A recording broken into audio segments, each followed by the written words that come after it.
And welcome to the Rugby Bits podcast. We're here after possibly the greatest Six Nations weekend that we've seen, with big wins for Scotland, a historic win for Italy, and even Ireland getting one over much improved Wales. And now we have three teams that are heading to the last weekend with a chance to win the championship. I'm Thala. I am joined by a full squad today. We actually have both Kooks and Shaun have been managed to get their schedules right, not having one or the other. The rumors are that Cooks is here because of Scotland winning, and Shaun is here to put the boot into England. So, Cooks, you can answer to that one first. Are you only Well, here for Scotland wins now?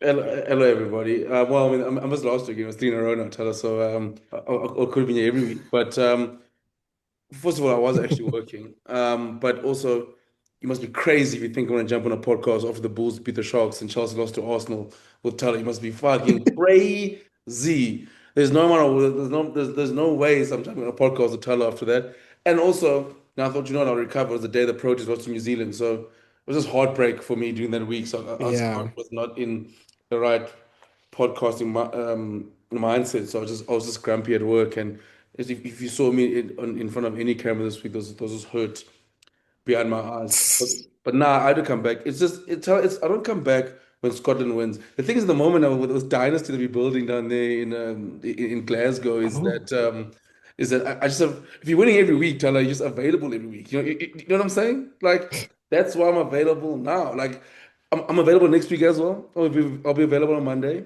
I'll be available for the foreseeable future. The entire won't be available after the Box lose to Scotland, but obviously, I mean, the Box are play. So I'm going to be very quite free the next couple of Mondays. yeah. Shaun, yeah, I mean, look, we talked about it last week. We're saying, look, Scotland has a chance because France do. I mean, we'll go into the game in detail. So I guess in some ways, these results aren't too surprising, but goodness, like they happen with a lot of drama. Yeah, hi. Yes, it's so good to have everyone here. Oh, there's so much to talk about, but I think the surprise is the how. Mm, The way that Scotland delivered. I think there's three things. What Scotland brought and how they destroyed France. Then how France literally rolled over and just were like, stuff it, we'll figure it out next week. Like they did have a late flurry, but there was the look in their eyes was quite something. It was actually, I was surprised because it's kind of like that World Cup loss to them. That's what the look was like. And I thought they'd kind of figured out how to overcome that a little bit, and they had it in game. And then the third talking point for me is how France rallied together and then managed to get a losing bonus point. It was probably, if you looked at the whole how everything went, I think France getting a try bonus point and very close to getting a two bonus points is probably the most important thing they will do this entire tournament because it literally changes everything this weekend. It puts them in the front running. If they were a point behind, it really changed things a little bit. I still think if Scotland beat Ireland this week coming, I think France, the pressure will show some uncharacteristic errors. I have a feeling if that happens, but we need a few things to go away. But unbelievable from Scotland. Just it was insane. I actually had a look at some of the bench minutes. It was quite interesting to see how that worked out. Like we'll get into it. England, their entire bench only played 96 minutes. But Scotland and France had the most bench minutes, and it was quite clear. Like it was France. Fabien Galtier was like looking to fix the mistake in game, which I thought was quite good. And Scotland had a pretty high use of their bench as well, and that to me showed like it was just such a high pace, high intensity. They needed to bring guys in early to keep the pressure on because if they sat back after they took a 15-point lead with still like 30 minutes to play or 40 minutes, 35 minutes to play, they would have lost and they just kept their foot on their throat. Unbelievable. yeah. Cooks, I mean, look, I think obviously we've talked many times about Scotland, and it's interesting that, they have obviously a very good record against England. They beat them every year. They have a pretty decent record against France. Like, I think it's obviously it's a lot better than Ireland, the record they have against Ireland, but like out of the other sort of top 4, 5 teams, it's the team that they beat the most. And I think the difference with this result compared to maybe the other ones is other ones were slightly lucky. This one just felt like Scotland played pretty much all of their aspects of their game to their potential. Like the kicking game was great. Like the chasing was awesome by the wings. Like the scrum and the line out went perfectly. Their cleaning out in rucks was spotless. Their defense gave France pretty little until like the last quarter. And then they were just absolutely lethal and efficient in attack. Like this was such a mature, just high standard performance. I think this might be the best Scotland performance I've seen. Yeah, until the flipping last 15 minutes when they went tools down, basically. They're just like, yeah, we're done with this. And then it was so funny, they look Scotland, like, then they realized, like, oh crap, we actually might need one need France not to score a bonus point here. But no, that was brilliant. It was so funny because, live I was working at a cricket game and I watched, I think, the first 10 minutes, and I was like, oh, Scotland's doing this thing when they're trying to go jouet against France today. And they didn't start as quickly. I was like, oh, I've seen the Scotland performance. And I put my phone away and I'm like, let me go work. And then when I checked the score after the game, I was like, I saw the 14, I saw 14, I was like, oh, Scotland fell apart again. This happened again. And then I've never been more wrong. And then I eventually saw the score properly and rewatching the game. You are right. I think it's one of those things because when they went up 7-0, and then they first shot, I can see it was a bit soft. You're like, oh, geez, I'm like, I can see a Scotland sort of just falling off from here, but just very, very mature performance. And it wasn't like the old ones, so like you mentioned, it's always like it always feels like when Scotland beats a top three, top or top five, top three team, there's always like an element of luck that goes in there where like the charge down against England, and then you sort of like and then they sort of one guy does a miracle break where this time they sort of wore down France and everything they needed to do to beat France they executed. They kicked well, and I mentioned this a few weeks ago, but Scotland really is efficient in the 22. Like whenever they do get in 22, they do tend to leave with points, and they needed massive performances. I mean, Kyle Steyn, I mean, for Sharky was unbelievable. I thought Jack Dempsey was an absolute menace as well, carried. And then we looked, and then obviously, and then in 9-10, obviously, that's exactly the goal forward that they won. So, and also Tipaluto was also very good as well. I mean, like I thought he was brilliant leading from the front.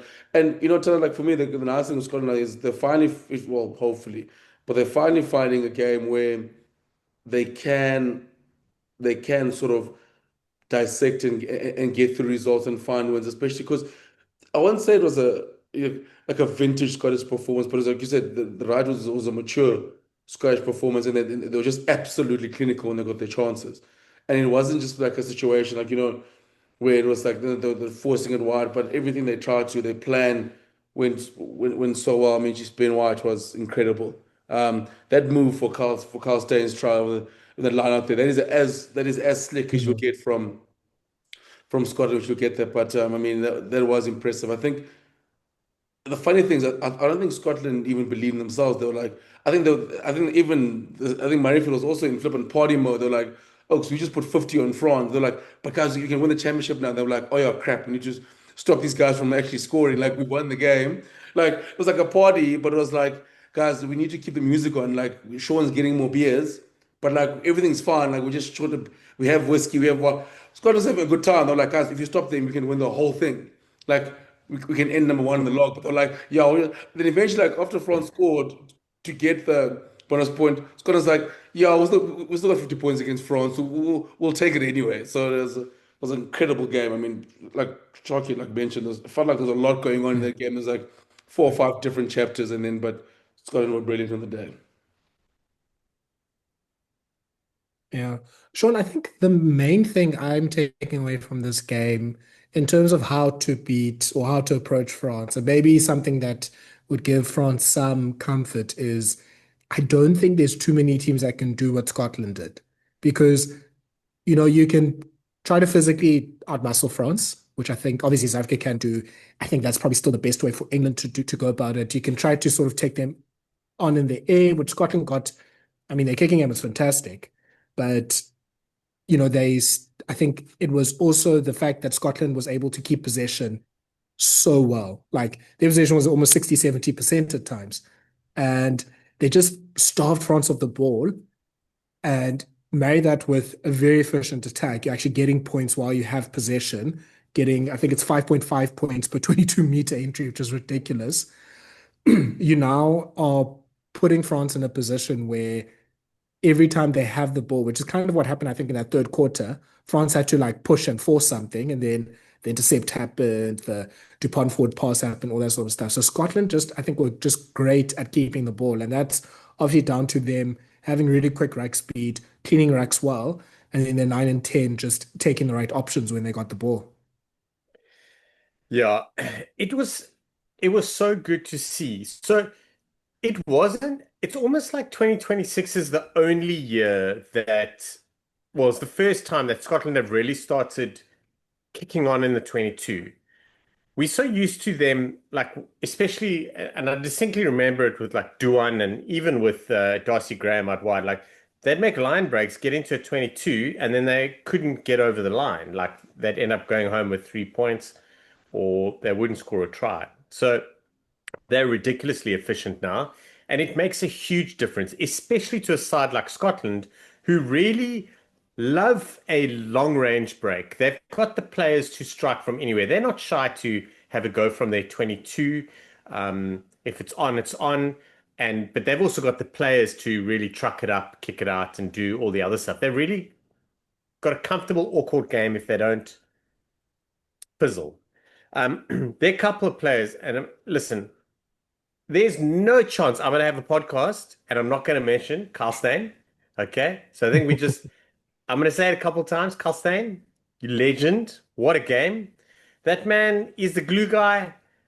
He never dies with the ball. Like, it's the one thing that has been something that he's carried with himself for many years. Like, he never dies with the ball. He's deceptively quick. And the other person that I will never ever not mention is Jack Dempsey. Like, those two guys were insane. Ben White for me was ridiculous. Probably the man of the match. I think if you go and watch that game again and you watch Ben White, you actually see everything he does. And a lot really doesn't come from him. Like he wasn't just kind of feeding it along, like he was making some big decisions. The unsung hero of that game was Finn Russell. So it's something that I've been thinking about, and I mentioned it a couple of weeks ago. I think it might have been the opening. It was the opening game of the Six Nations where France played Ireland, and I mentioned that there were, on one of the group chats, the guys were like Jamison Gibson Park is out playing Antoine Dupont. Antoine Dupont's like nowhere, and I touched on it, but I want to just kind of really reinforce it. Antoine Dupont didn't have to do anything big in that game. He was there. Everyone else was cooking. Like he was just basically directing the show. There was no need for him to really do something wow to add to his highlights reel. Finn Russell played that game on Saturday. He was brilliant. He didn't need to do anything crazy. When it was on, it was on. Like he did deliver some really unbelievable things, but he played such a comfortable, mature game.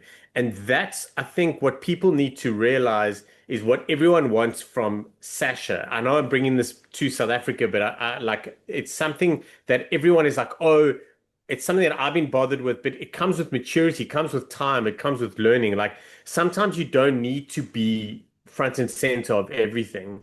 And you learn to kind of figure that out when other guys are delivering. But the big thing is when other guys aren't. And that's when we've seen everyone, DuPont, Russell, Sasha, everyone try and impose themselves on the game. But I thought Finn was brilliant. There were key game drivers for Scotland that really performed. What happened was, I think it's a combination of getting France off a bye week, getting France away from home, and getting France with a little bit of a speed bump that you've like, cool, I need to reinforce that we are in a better place than you are, and have you look around and doubt things a little bit. And they did that, and they did it with physicality. They did that with high tempo. Um, they did it with supreme accuracy. Like the one thing about Scotland, it was the most accurate I think I've seen them play, whether it was kicks or passes or decision making or short runs, handling, etc. It was outstanding. Um, yeah, so good. It was almost not sustainable for them. Like they almost ran out of gas. Um, but they managed to build something so big that they had a buffer big enough to absorb what France threw at them when they eventually did wake up. Um, Interestingly enough, is there's I mean, there's a couple of talking points here. Like, firstly, Kyle Steyn was moved to the other wing, so it's clear that they want to move, they want to keep Kyle Steyn there, and I wholeheartedly agree. From a fan, but from a rugby side, I agree with it too. Like, I just think Kyle Steyn offers so much. The other was having the Fergusons almost play differently. Like normally Xander starts and Matt comes off the bench, especially in recent times. Like they really changed a lot. They seem to balance things out in the backs. It looked good. It really looked good.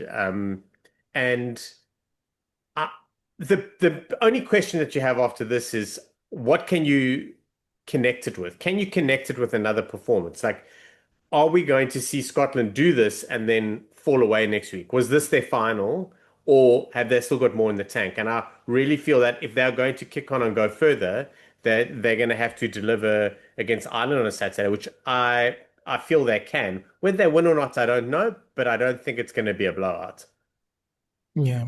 Look, Ireland is the big narrative shifter. Like, obviously, we know what they can do against England, and like we've just said now, like they actually have a pretty decent record, all things considered, against France. If they somehow beat Ireland, then we are all forced to take Gregor Townsend seriously, even if they don't win the Six Nations necessarily, because that's 20-year not really in their contract, hands. first time in the history of the game.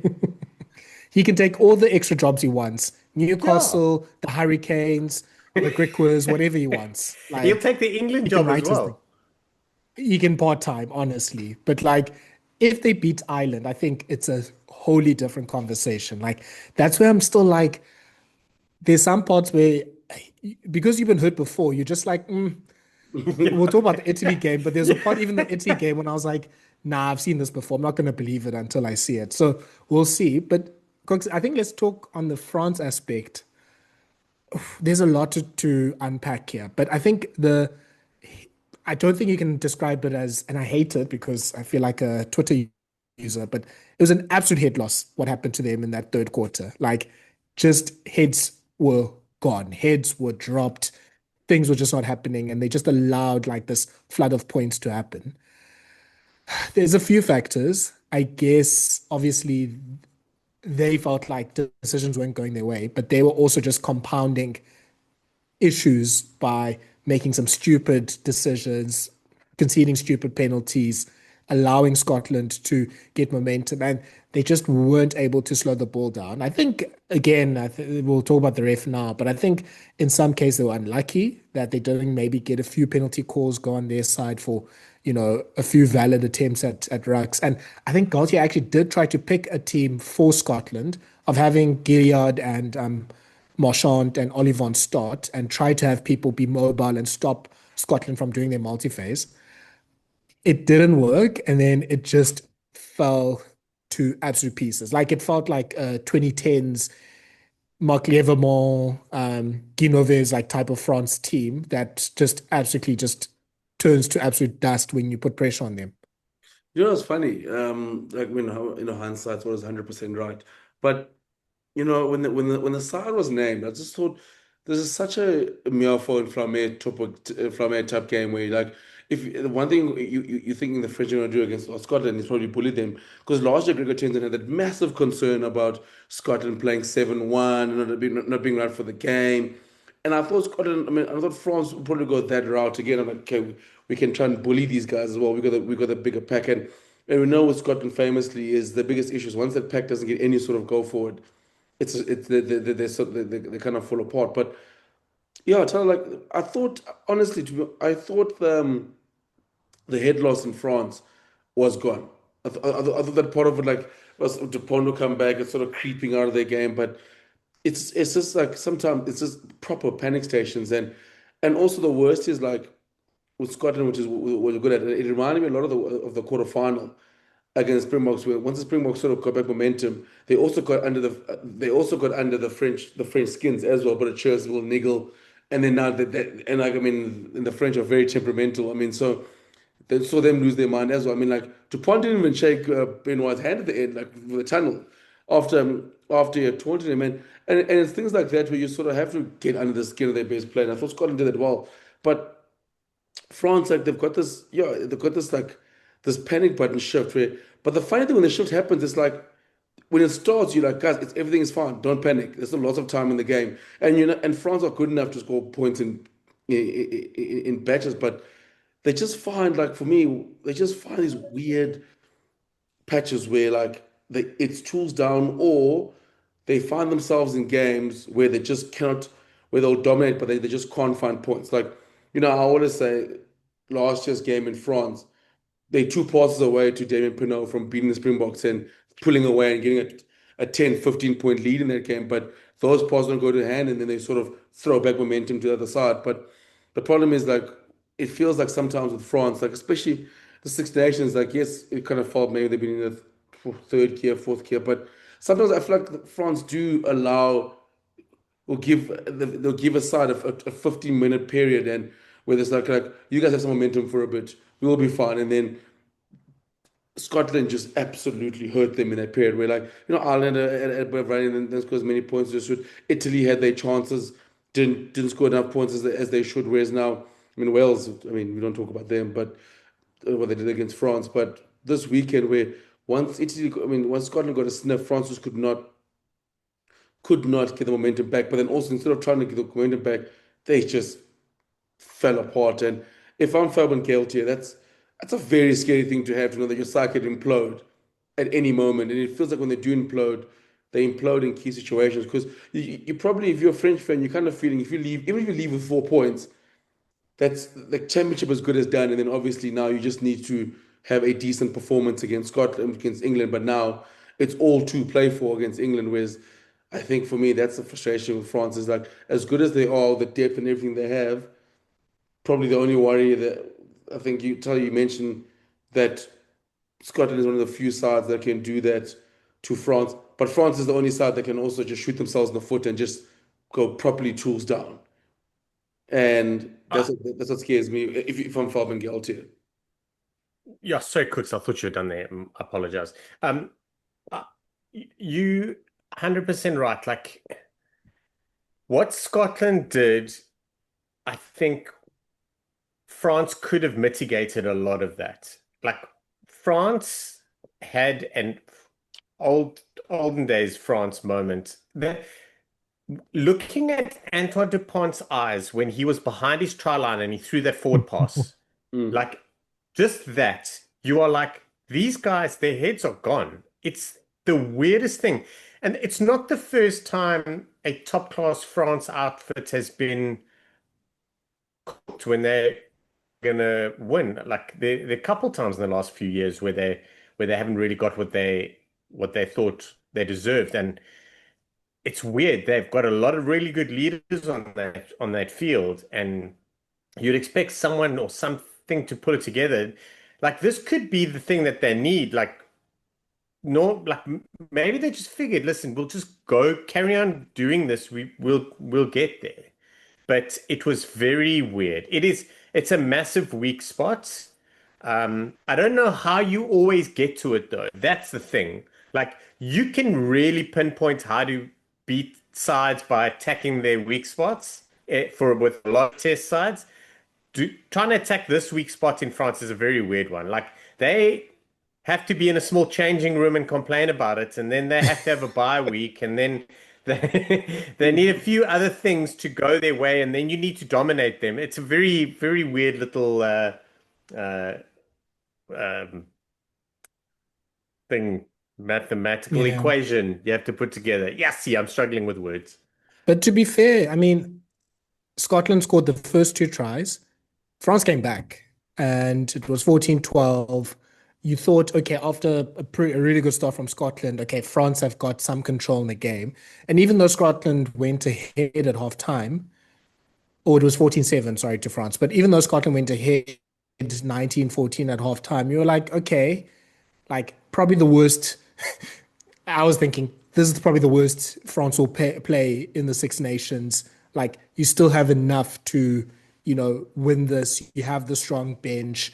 Because, I mean, as Cooks was saying, you could have maybe gone with the physicality approach and started Miafu and Flamand. And we saw against Italy, they went 75 minutes essentially. I think Miafu finished the game. So it's not like they can't sort of play a game like that.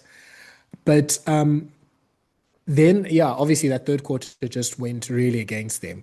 I think two things. One, do France need to just find a way to play these high possession, high attack teams? Because it feels like they kind of get drawn into a, a sort of an attacking sort of like contest, and it doesn't always work out for them. Like I think we talked about this last week. It always kind of feels like if it's Fiji or Scotland or Japan, the game is a lot closer than it should be. And to Cooks's point, it doesn't like what South Africa and usually England would do with a team like this is make it as slow and as conservative as possible, put the ball up, kick it a lot of times, try and stop their momentum, and then from sort of them being slowed down and not being able to be as effective, use that as a way to get into the game and sort of slow poison them out of the game. And France, because of the talent they have, just almost stubbornly refuse to do that. And the scary thing for France is that they're going to face, or they could face Scotland in a World Cup last 16 game next year. And this can't be now a last 20 minutes and you 2, 3 tries behind, obviously. Like that would be sort of a death sentence in a World Cup knockout game. So, like, Shaun, I don't know what France does with that. Like, they just need to find a way, not a way, because we know they can play physical. We know they can play tight for periods. I think they need to make that their point of departure against teams like Scotland, like Japan, like Fiji. Yeah, I think I definitely can see that, and I can buy into that. If you play high possession, high volume, high rucks, quick rucks, and you just spread them and just keep the ball away from them. There's sides that play without the ball. That's been the big talking point over the last sort of 5, 10 years, is playing a lot of rugby without the possession and making it work for you. They need to touch it, and they weren't getting that, man. It was incredible. That's probably the first part of that equation that I struggled with earlier. But a small changing room, a bye week, a couple of other little things. Maybe Susie went to visit them at the hotel room. I don't know. And then you just high volume them, hit them with some loads of possession, and just run at their faces all day. Yeah. Cooks, I guess the other thing is they were clearly not vibing with Angus Gardner. And it was an interesting, I think, performance from Gardner. Like, that first yellow card comes from 3 penalties that didn't happen in the 22. And then after the third penalty, there was a warning. And then the first penalty they have in their sort of defensive 22 is a yellow card. But Gardner made the point that it was sort of the nature of the penalties of them being so cynical and being quite dumb, actually, that sort of forced his hand. And I guess it's one of those where you have to recognize good teams, and the Springboks are probably a great example of this. Good teams recognize this referee isn't seeing the world like we want him to see it. Yeah. We need to adjust. And France it took them too long to realize that Gardner's not going to give them, the turnover penalties. Gardner's not going to give them like these sort of like, cleaning beyond the person and that sort of thing. Like they need to find a way to change the approach. And I don't know if I don't think Antoine was too like prissy with the ref, but they need to find a way. Maybe Shah Olivon is a bit more charming, and I mean he's a handsome man. Even me, I'd change my decision if Olivon was talking to me. I don't know, but something does But need to he's change also in going to those talk games. down on you. Yeah. He's good looking as, but he's going to talk down on you, and that referee's going to be like, Yeah. "Got you." I think also Tala, I mean Gardner, I mean you can tell, I mean he's coming off Super Rugby because it was very Southern Hemisphere sort of way you're dealing with the sort of with the breakdown and like you said, the things like cleaning beyond the play, like things like that where like the one thing about I want to say like Southern Hemisphere refs and especially the ones from Australia and New Zealand, they do the teams with more possession tend to like if, they tend to reward possession. You've got to do quite a lot as a Yeah. defending side to sort of get the ball back, especially of a turnover battle and things like that. And they didn't and they didn't adapt well. And unfortunately, Scotland sort of are as I mean the way Gregor Townsend plays and now they play with momentum, they probably lean towards more of a north southern hemisphere style of playing as opposed to northern hemisphere and where they do want to sort of get the ball out quickly and play that momentum and get the ball around and when the ball's in behind. So I just think with France, 100%, it's that you've got to be able to adapt to the ref and how he's blowing on the day and what you can get away with and what you can't.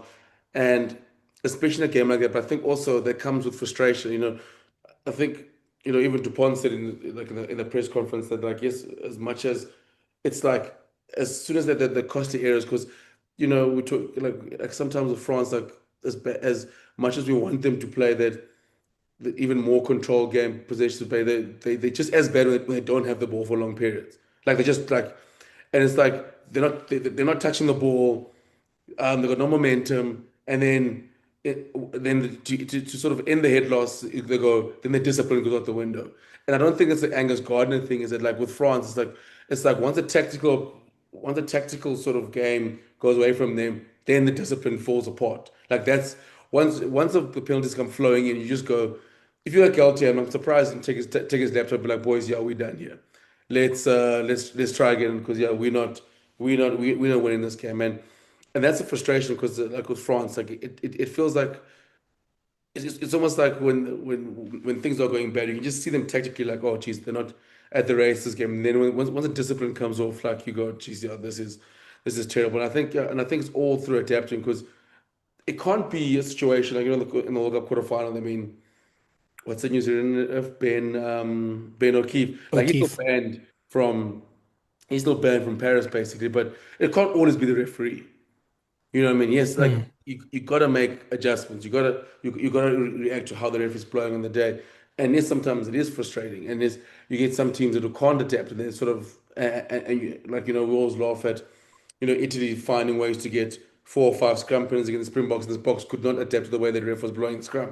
That happens to any side. So France have got to find a way to negate that, and also but my thing sometimes with France, like sometimes when it annoys me, sometimes they'll walk around them in Ireland and like as if they're entitled to calls, and you can see like in Dupont's face of like, why are we not getting this call? Why are we not getting this call? Surely you get this call, and you're like, that's a frustrating element they have sometimes where like we shouldn't be losing this game and we should be getting this call. So that's what they got to sort of in a game. But I think Tyler, like that's an easy fix for me. Like the referees thing is, guys, we just gotta be able to adapt and negate. Like someone's gonna come in there and go, guys, we can't do this and we can't do that, and this is not doing this is not doing that, and they will do it. But it's more the head loss thing that for me that's what they got to get right. But man, if I did. Oh, by the way, talk about that. Jigo about has he been called up for citing? Because that is not that is months ban, not even like weeks. Like we in the 8 week region, because Yeah. that is and It, it's not even like he like it Him and did it Eben are once. going to be in Langebaan having drinks, watching the Yeah. sunset. it does not look good. It does not look good. I think Evans like one, when you Evans one s- looks like Evans one. It's like an act of a fight. Like Jigo was like his hand was moving. I was like, but stop. Like, well, like it's almost like how long is a holiday? Oh, 1 week, no. Like 2 weeks, no. 3 weeks, no. It's almost like it was like planning his flipping his suspension. Because like Evans was like yeah. act of grabbing, like but and he got like that. I was like, oh, that is terrible. Yeah, it's the sort of searching around for it feels like the eye region that makes it really bad. Surprising I haven't heard like there's been a sighting yet. I assume No, there because sightings has. There has, oh there has been, sorry. and it's on Tuesday. Okay, perfect. Okay, my bad. But yeah, like that we know obviously from the it's a bit situation, you're probably in that mid to high range already. So he is most likely missing the rest of the season. Like, I think it's not going to be, there's, I don't know how many mitigating things. I don't know if Audi Severe's letter writing services are available for Jegu because they were there for Etzebeth, as we know. And yeah, I mean, Oscar Jegu does have a pretty unfortunate history as well, obviously with the allegations that happened last year with him and Naradu no, 2 years ago in Argentina. So yeah, it's probably not the thing for him to do, especially him being in really good form as well. Like he was playing quite well, but I think it's safe to assume he's not playing on Saturday. Just some crazy stats from this game. So obviously, this is the first Scotland. I think it's the first time Scotland have scored 50 against France, and it's the first time France have conceded 50s in I think it's 8 years, like since they toured New Zealand the time before last year. They got Wow. 50 in Eden Park. So it's I believe the first 50 points conceded by Fabien Galtier in his sort of head coaching era. 90 combined points is ridiculous. 13 combined tries is absolutely insane. 21 clean breaks, which I think is actually, it's quite crazy. France made 30 dominant tackles.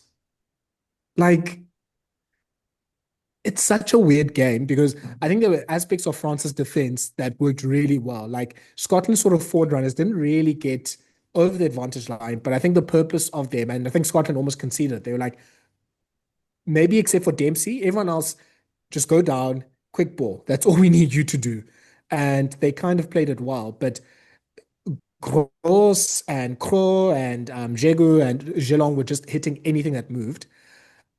And then the backline, I think that was sort of the big problem, Sean, is Mofana and Deporte were just rusty slash maybe still injured slash just the center Fofana. combination did not work. Oh, Mofana got 7 missed tackles, which is ridiculous. Funny enough, he kind of played better in the last quarter when they got more of the ball. Deporte looks like he's injured. Um, I'm happy to say and sort of look away and say, you know what, bad game. They're coming back from injury. I'll look away from it. But in hindsight, I think Gaultier should have played the post centers one more time. Yeah, I saw a couple of people hunting more fun after the game on socials, and they're just like, "This guy's got to go. It's the end of the road." I'm like, "Whoa, whoa, calm your jets, calm your jets." It's been a long road for him to become the first choice France 12, and then he was off with a little bit of injury, and then he didn't have a great game. Um, so yeah, I'm with you on that. I think it's a once-off thing. The the big thing for me was, as you mentioned, is that combination didn't work. Even like I thought Jalibert wasn't poor. I thought barring those missed tackles, Mofana wasn't terrible, but all three of them together, it just wasn't vibing. Like they just weren't connecting. Mm-mm. And I like what you said earlier about like they weren't really dominating through contact because they were getting driven back so much. There wasn't, you've seen it so many times. You've seen it with France, we've seen it with Ireland, we've seen it with New Zealand, we've seen it with the Springboks, where the side comes on and like their first three carries are like 5 meters over the advantage line, and you're like, oh, here comes shit. It never felt like that. For long periods of the game, it never felt like France were getting dominated in a specific space that they were going to take 50 points. But it was that speed and that wide and everything that really beat them, which is unusual in today's game, especially up against a French defense that has a defensive coach that has been there for a while, unlike some teams who change them occasionally, like every week. We'll But get to them just now. but yeah, it wasn't quite vibing. And in hindsight, yes, but I think for this game that was a must-win game, you were expecting France to win. You would have gone with Mofana and Deporte before kickoff. I think everyone would have gone with that team, Yeah. actually. To be fair, I don't think there was any controversial calls about the starting side or the 23, to be honest. So, yeah, they just didn't pitch up. You're struggling, Yeah. struggling with words.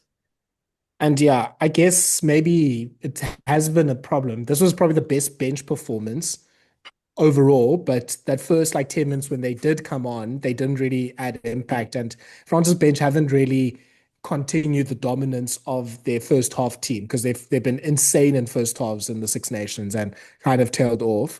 But I mean, it's obviously a different game coming on when you're 20 points ahead than when you're 20 points behind. So, you take it as swings and roundabouts. But yeah, I guess, yeah, the nice thing for France is they're definitely not going to face that style next week. I don't think England's going to have the minerals to play like Scotland did. I guess the last thing on Scotland, like, just if Kyle Steyn is injured, Shaun, I don't know if there's been news about that, but that could be a big swing for Ireland. Massive. Huge. He's actually, Yeah. so I saw Scotland did make a squad announcement, some changes and whatnot, but Kyle Steyn is staying in the group. But they didn't say that he'd play or not. So he's staying in the group. But yeah, it looked pretty weird. Like, went in for a tackle, nothing looked like it happened. Then all of a sudden he stayed down and then he went off on the buggy travelator, or what's it Gardner call it? I don't know, but he came up with new words, kind of like me today. And then yeah, that was like quite frightening. It's such a random injury. Like if there's an injury where you don't really see what's happened, you generally think that it's something internal and it's not great. But he's needed. Kyle Steyn is needed. Kyle Steyn must start every single game. And I'm telling you, you can put him at 13. I'm happy to start this conversation up again. He can play at 13 if you need. Just saying. Just putting it out there. Yeah. Look, Ben White must watch his back because when Toulouse played Toulon again, like Dupont's going to absolutely Yo. like just mush him, basically. Let's go to Rome. Italy getting a historic win over England, 23 points to 18.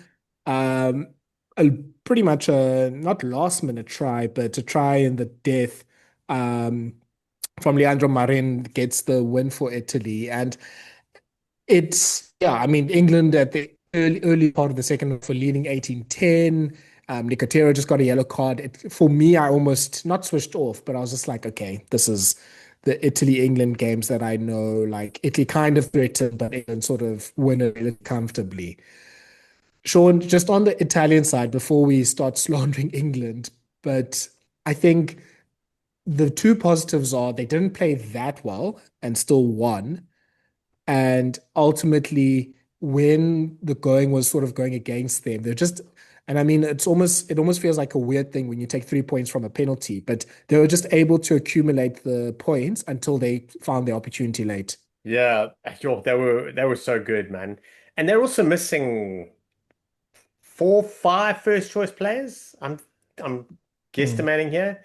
They've got a lot more to offer. They made a few errors. I'll tell you, there's a person that I think I deserve to give an apology to, and that's Alessandro Garbisi. I've not been a massive fan of his. I haven't really been impressed with his work. Like when he first came onto the scene, I was quite excited. I love the fact that brothers are playing together. I just dig the vibe around that. But yeah, I thought he was pretty handy, and I even wasn't impressed when he started because I think maybe he should be benched. But he was good. Everyone pulled together. It was just the passion. It was guys just seizing opportunities. Menoncello made two things from nothing, basically. One was from a something, the second was from nothing, definitely. Like a whole bunch of guys. Montiuani, interestingly enough, if you ever look at his numbers, like made quite a few errors, but he was front and center that whole game.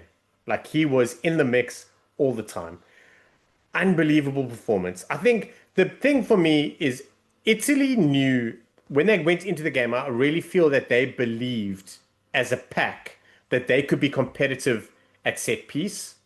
And then they started getting a little bit of love, and then they knew that they had the minerals to compete at the breakdown. Not necessarily dominate, but compete. And with Curry going off and with the whole bench being changed for England before kickoff, I think that allowed them to know that Italy can push harder for longer because they don't have Underhill coming off the bench or a Curry coming off the bench afterwards. Yeah, it was huge, unbelievable. Just it was so good to watch. Yeah, Cooks, I mean, look, Menoncello's player of the match, I think really well deserved. I think he's getting into that Dialendi Tuipulotu conversation as a player that has a claim for best center in the world right now. Like his running is fantastic. Like we know he's near the top of like the charts for like dominant tackles and turnovers, um, one for a backline player. Um, and I think he's getting better at sort of the subtleties of like I think he just made Atkinson's life a living hell of just getting into his eye line when he was trying to make a pass or a kick or whatever the case was. And I mean, now he's going to go to Toulouse next season and get even better. Like I think he's genuinely him. Yeah, I think there's maybe, three or four players for Italy now, but he's definitely in that sort of world-class bracket. No, 100%. I mean, he was exceptional. I mean, I felt bad for Steve Atkinson. I mean, when we would name the squad, I mean, that's a nice game to sort of get back in the England team and bring us Menoncello, who's probably arguably the form player in the tournament. And Mm. he's sort of his game has gone up a different level in this week. Like you look at those two tries. I mean, both just shows what makes him so good. That line he ran was absolutely brilliant. I mean, I saw Elliot Daly catching some strays, and I'm like, there's not much Ed Daly can do there when a guy picks a line that well. And then obviously at the end, still at the end there, I mean, it's still very hard to stop Manchelo 1v1, but it's something I think, and we're with all of them, obviously still looking inside to put Marin away. And for me, like Tala, you mentioned, like someone like Menoncello, what Italy have now is having genuine world class players. And Menoncello is up there. It's probably him and Tuplodin are in a absolute dogfight for who's the best 12 in the Northern Hemisphere. And then obviously from there you go challenge Dugs for the ultimate prize. And so I mean, and he's up in that rank. I mean, he's showing it. Him and Brex are probably the second best center combination in the world outside what Delendi Creel. Like the most settled. I mean, it was with Hugh Polutu as well. So I mean, the most settled. And even Breaks comes in. Yes, he probably could get back from injury for 51 minutes, but that counter of having Breaks was fantastic. Then Marin was good on off the bench as well. But the core of it is Menoncello. And I think for Italy, like they're building something which is for me, like you said, it's the players. Garbisi. I thought Paulo Garbisi was good the way he controlled that game, and he did like. And the thing is, they didn't need him to be the Paulo Garbisi that we know the wide range of skills here, but they needed control because that game for me it Yeah. felt like where Italy was like they're almost playing a little bit like within themselves as well because you can see how badly they wanted. They knew they had the pack. I mean, so Corona, he was still probably still ball carrying. Montiano was still chasing kicks, and they were they were quite playing within themselves. And tell we asked this from Italy, but the funny thing for me is that England, in a way, played into their hands as well by Borthwick going back into 2023, going like, we're going to kick everything in hand. We're going to be as pragmatic. And I thought Italy, what for me, I was so worried they'll get bored and then do something stupid. And it was a tend to like but they stuck to their game plan, and then and you tell her you're right. Once the yellow card happened, you go, and England goes like 5 points clear. You're like, oh no, please, like not like this. But for me, then the brave came out. The cross kick, and they sort of find a way to get points again. So, but again, it's that world class players coming in. It's cross kick from Garbisi, Ioni to Menoncello. If there's three guys in the back line, you want to touch the ball. Those are the three guys you want to touch the ball, and they build the quality of player and slowly but surely getting the depth there because this for me now, Italy can leave us Six Nations with 4 wins. That's incredible. And arguably could have been five. I mean, sorry, I mean 3 wins, sorry. And besides the 4, I mean, it could have been 4 wins.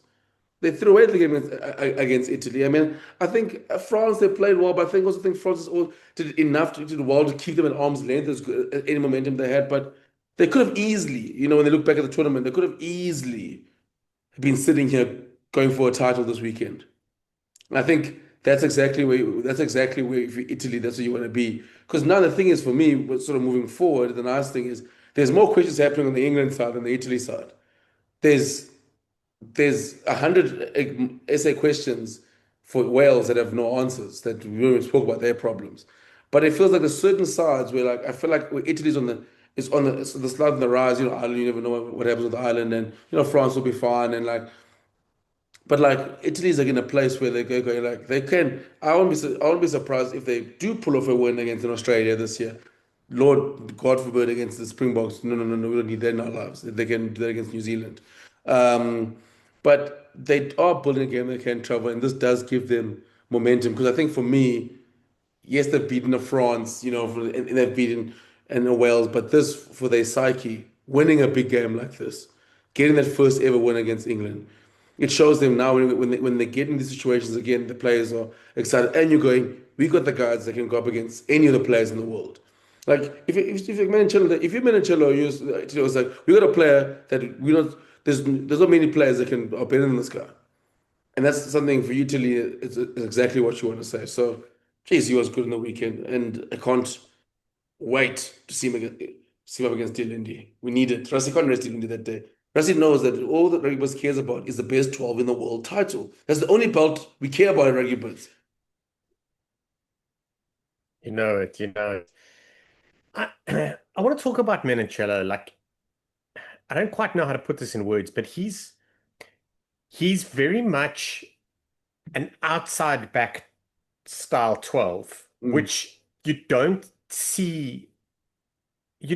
It's not a sustainable practice in Test rugby. Like we've seen guys with that mindset and that sort of style play at 12 before, but they don't hang around. Like the guys that are really stalwart are real big ball carriers, like real safe guys that play mostly sort of unders and stuff like that. Menoncello is quite different. Like not even Tuipulotu, who is comfortably a 12.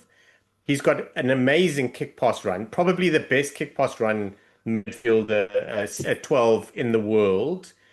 Menoncello is different.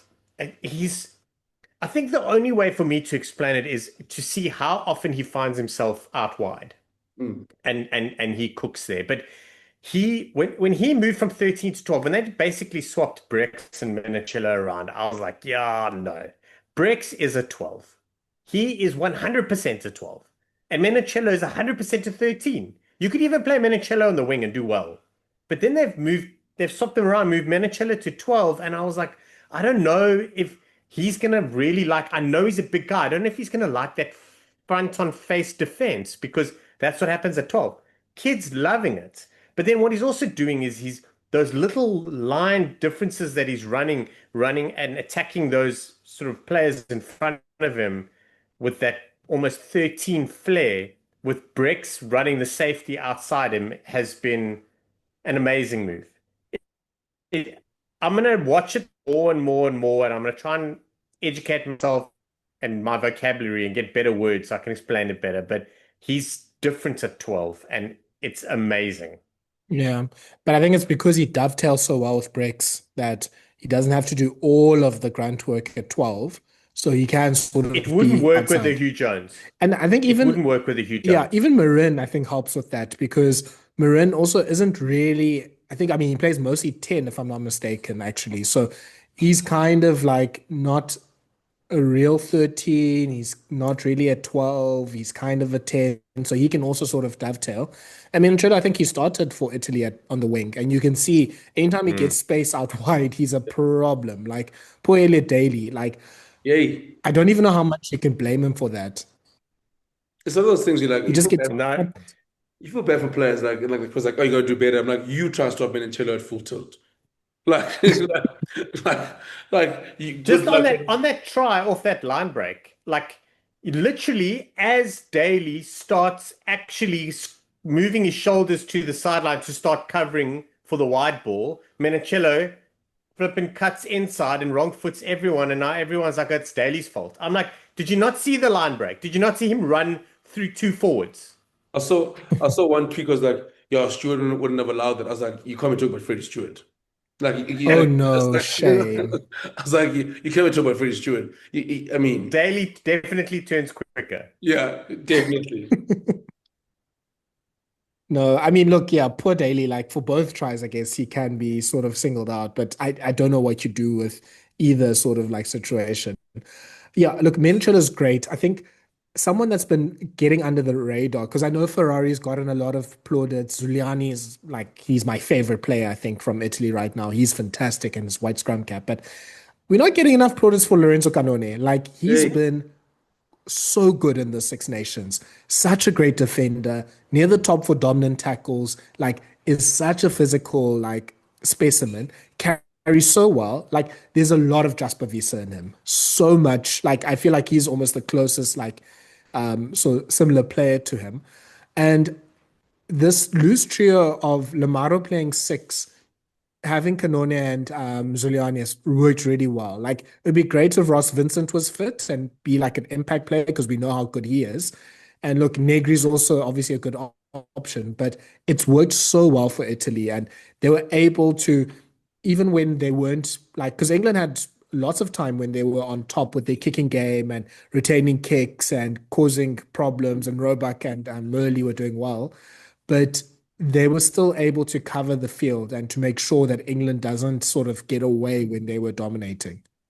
yeah, 100%. But do you know what, like, Tella, like, you're talking about the depth, like, do you know, just since they still got like Vincent and Negri not playing, who were arguably like they starters, like Negri's a starter.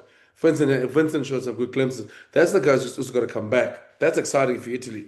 But I think like that loose show that they're building is fantastic. But I must say, the scrum took a bit of grief. I mean, England's got a fantastic scrum. I think England probably proved they probably got the best scrum in the Northern Hemisphere. But if you are if you're Italy, you know that your scrum is like. I mean, they've done against the Springboks and they went slightly backwards against England. England did well, get a few penalties, but I still think. I mean, but also like what was interesting for me was I can't. I don't know. Go too far to England because I've got a rant waiting for them. But the bench that Italy's bench by far outplayed England's bench. Number one, England's bench played 20, like 2 minutes in total, pretty much. I played more rugby than the England's bench this weekend. But what was interesting for me is that they trusted their bench and the guy stepped up. Whereas, like with England, what doesn't make sense is like you pull this whole 6-2 thing and you don't put the guys on the field. Okay, let me not get there. Let me not get there. Let me not get there. Let me not get too upset. But it's just interesting for me, like how with Italy now, those are things that there's certain things they have now that then going for years, like bench of the like proper impact from their bench in situations like that. And then now it's just that once it's just become a better red zone team, oh, we're cooking. Like, yeah, like that's the last thing. I mean, to be fair, got 2.7 points per 22 entry. That was more because of the penalties they took. But yeah, like it's getting there. Like slowly but surely, that's like the last piece. And usually attack is the last thing you need to get right before you become a class team. But yeah, like they have a good 23 now. They have probably a good 26, 27 players. Like they're in that same league as Scotland and Australia for sure now that you know, they'll be a tough team to beat at home. And yeah, like the only major test team they haven't beaten yet is New Zealand. And they face New Zealand in July in the Nations Championship. So, Wellington, Dave Rainey, watch out. in Watch Wellington out. as well. Even And Wellington's even always bad for them. even Poland Cavaliers can beat the All Blacks in Wellington. Oh my gosh. Okay. The moment everyone's been waiting for. England. Just to get the ball rolling. There's their third loss in a row, of course.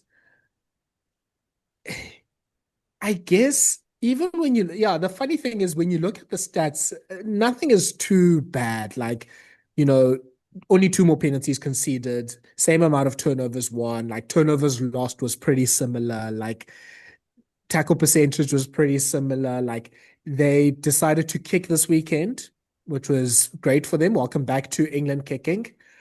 But yeah, I mean, I want to see what you guys say, but like I think the problem for England is selection, tactics, game management. Those three blocks are not all fitting with each other. They kind of you get selection, then it moves tactics, and then you have the wrong tactics for the wrong selections, and then game management just falls by the wayside as we talked about the bench a little bit. Like, yeah, there's a lot that I think Mr. Borthwick needs to answer for. But Cooks, I'll give you the floor, and I'm sure Sean will come in after that.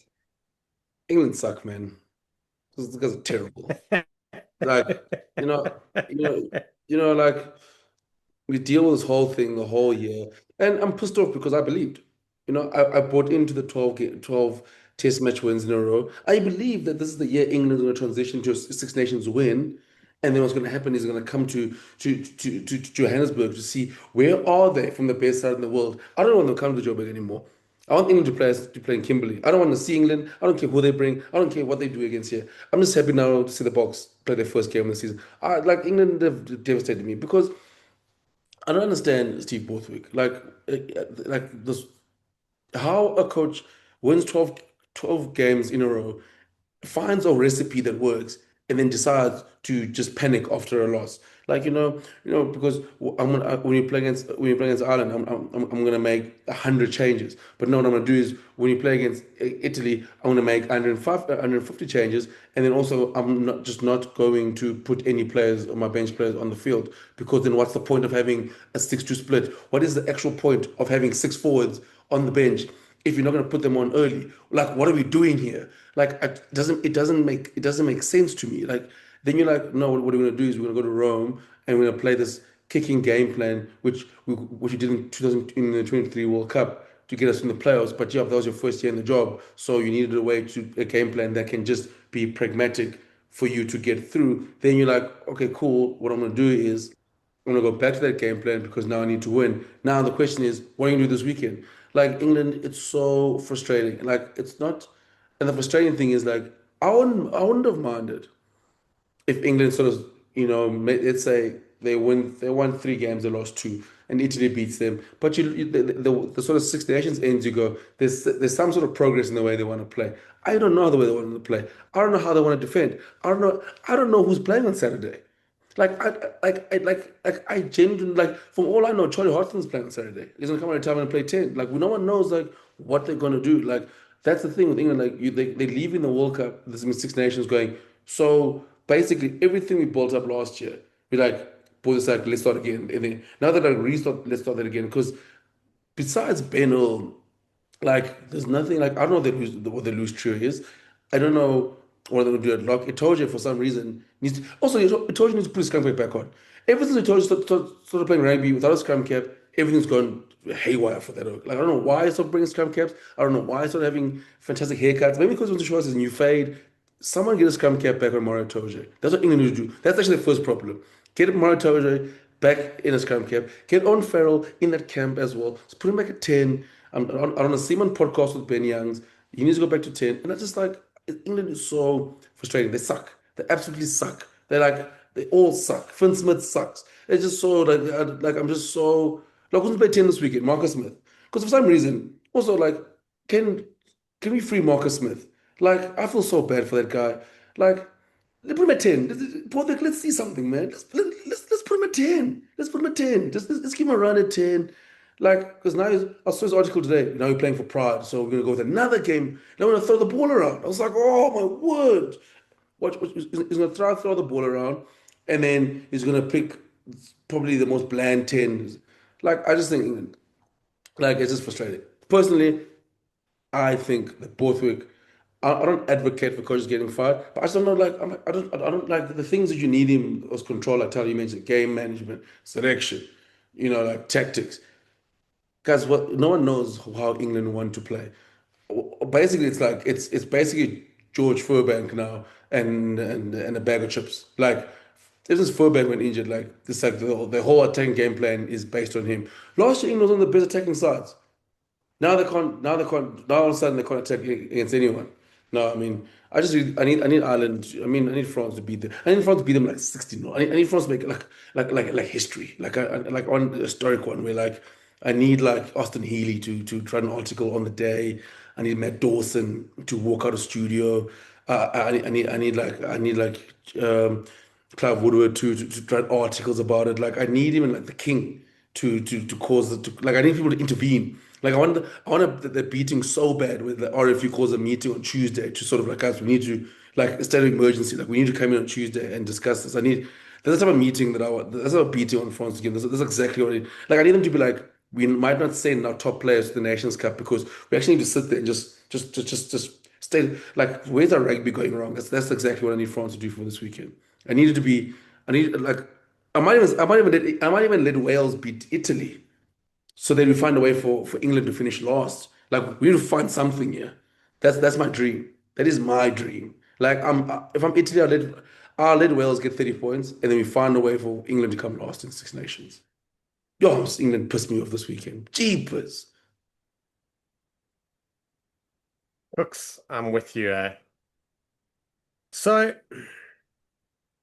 all you guys are talking about like different aspects of the game not coming together. I just see a Venn diagram, but nothing's connected. Yeah.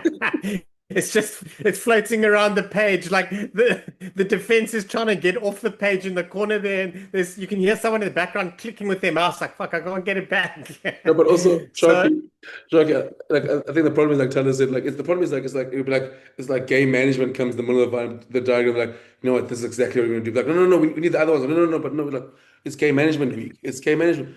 But like, what about tactics? No, it's game management week turn this week. We'll deal tactics later. yeah, I can see that. I can see that totally. So interesting.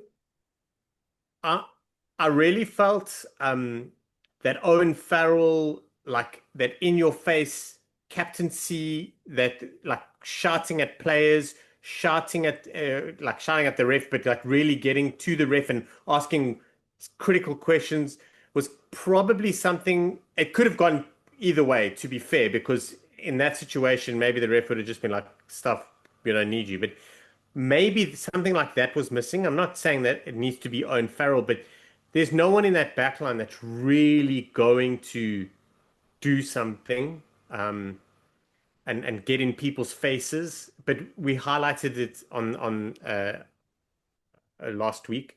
Like Spencer and Daly are the only two that could really crap on people's heads.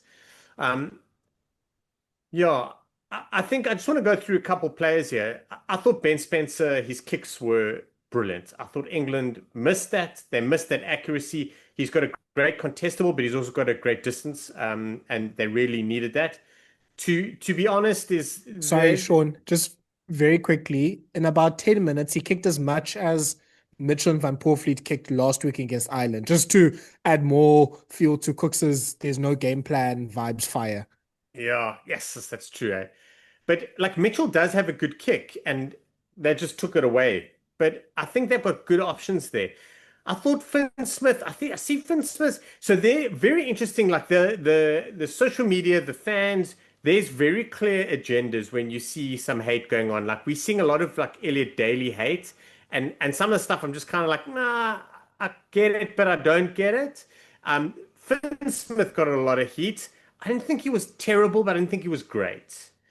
Seb Atkinson, I thought was busy. So he made errors, but he was busy. He did everything. Like he kicked, he passed, he ran, he got involved in rucks. He was doing a lot. But how much can we expect from these players who, as I mentioned previously, are fighting to keep a spot in the squad, not necessarily fighting for a first choice place in that position. I don't know. Like I don't know if this was a World Cup semi-final or a World Cup final, how many of those players would start? Probably Freeman and Daly in the backline. Probably.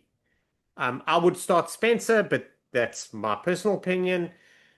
Yeah, I thought Murley was excellent. For it's so weird having like they continue having a little guy, but then still pumping the kicks. But clearly they did a little bit of work there because I thought he was brilliant.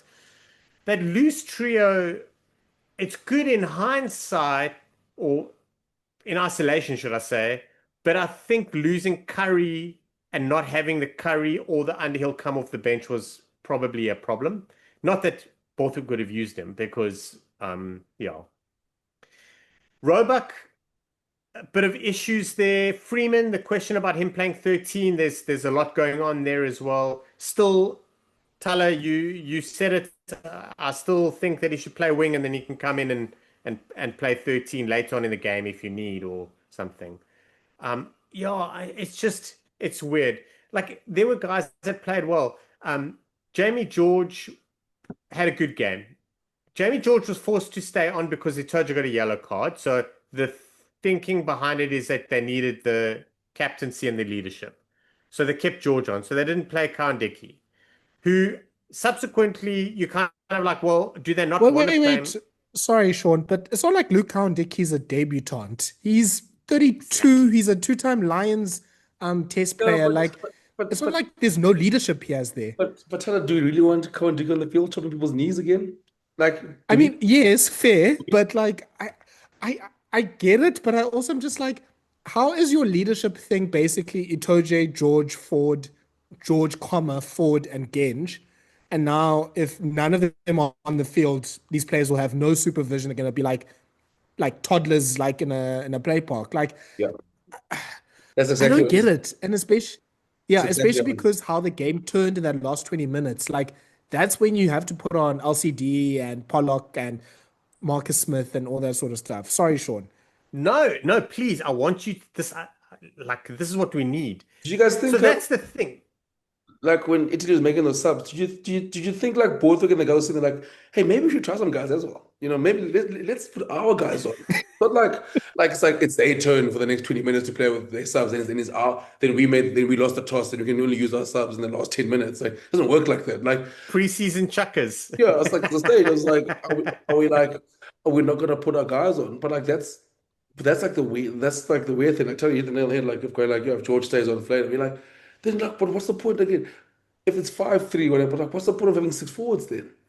Like that's what blows my mind. And like of going like a couple of weeks ago, England's greatest strength was their bench and their pack of forwards that comes off and changes the game. And the Cohen Dick is the guys or Jamie George, they come off the bench and they blow the game wide open.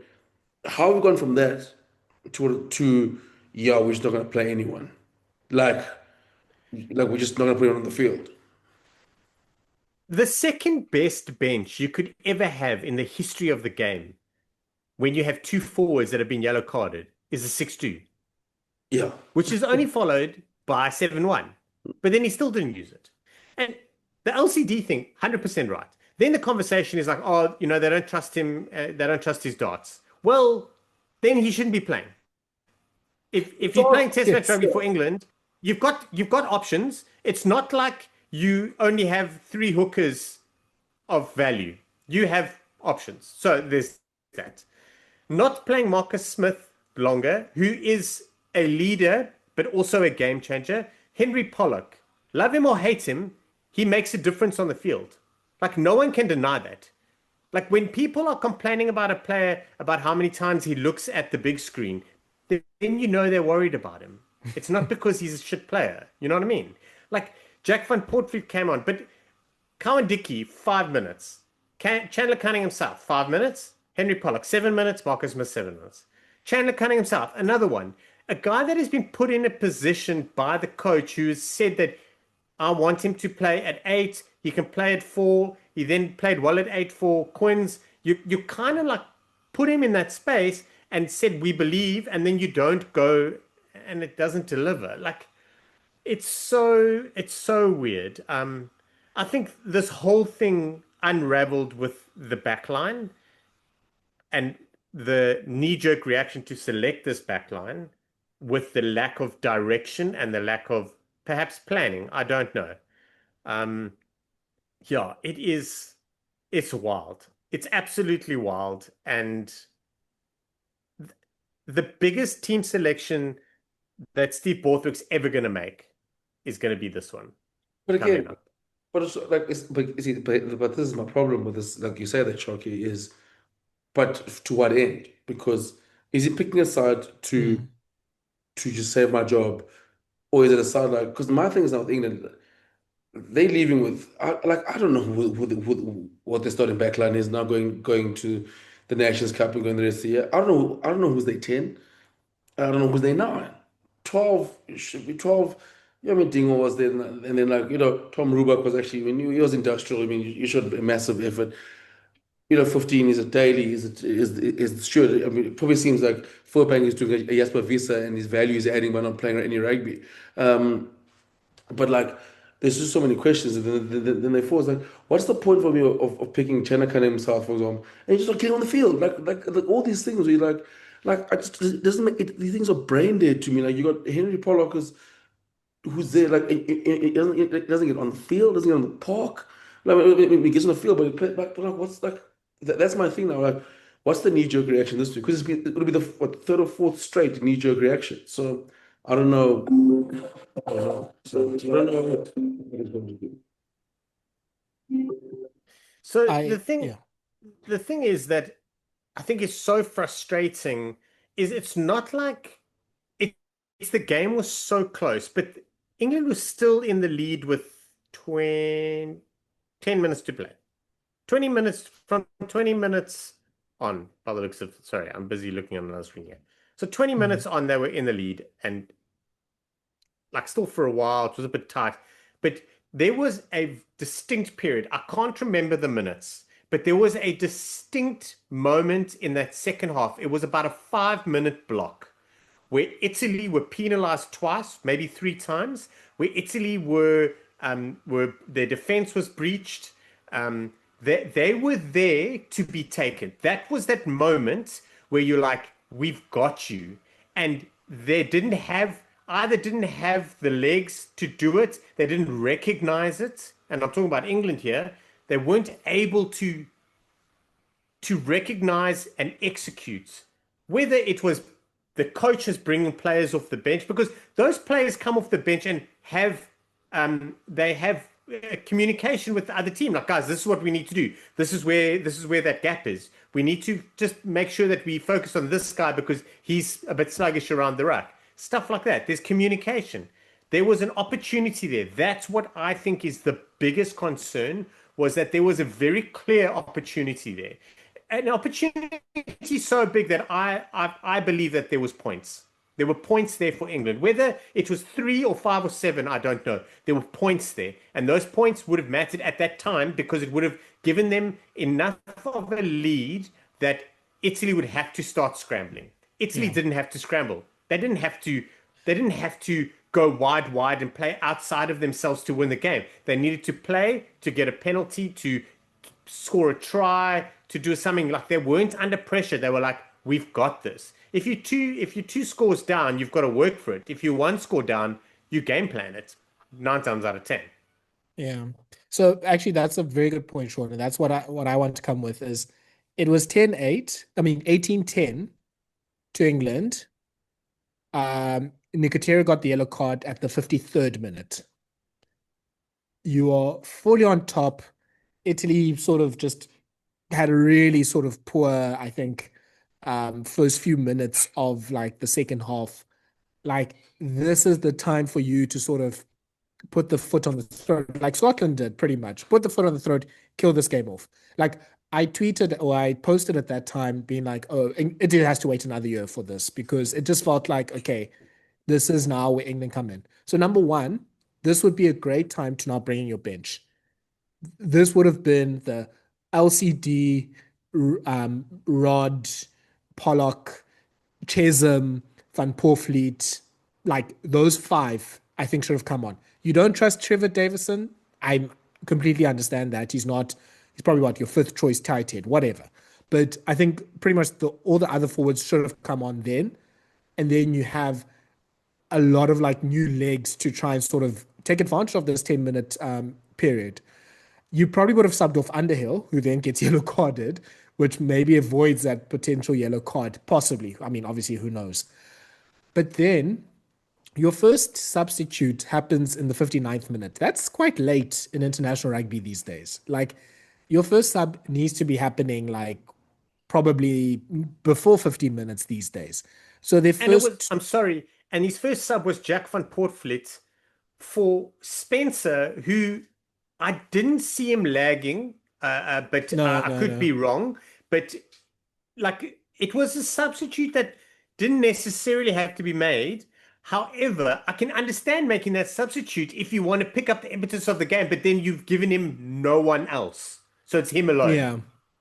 It's Van Poorvliet and Rod coming on. And I'm like you said, Sean, that should have then been like almost empty the bench, maybe keep Marcus and Davison for a little bit longer, but essentially the other six have to come on at that stage. So you don't do that. And then the Itoje yellow card happens. I think if the yellow card didn't happen, Garbisi and Italy don't, because then that first penalty that Garbisi kicked was in the last, or like it was just before the 60th minute. I think then you force Italy to, should we go for the try now?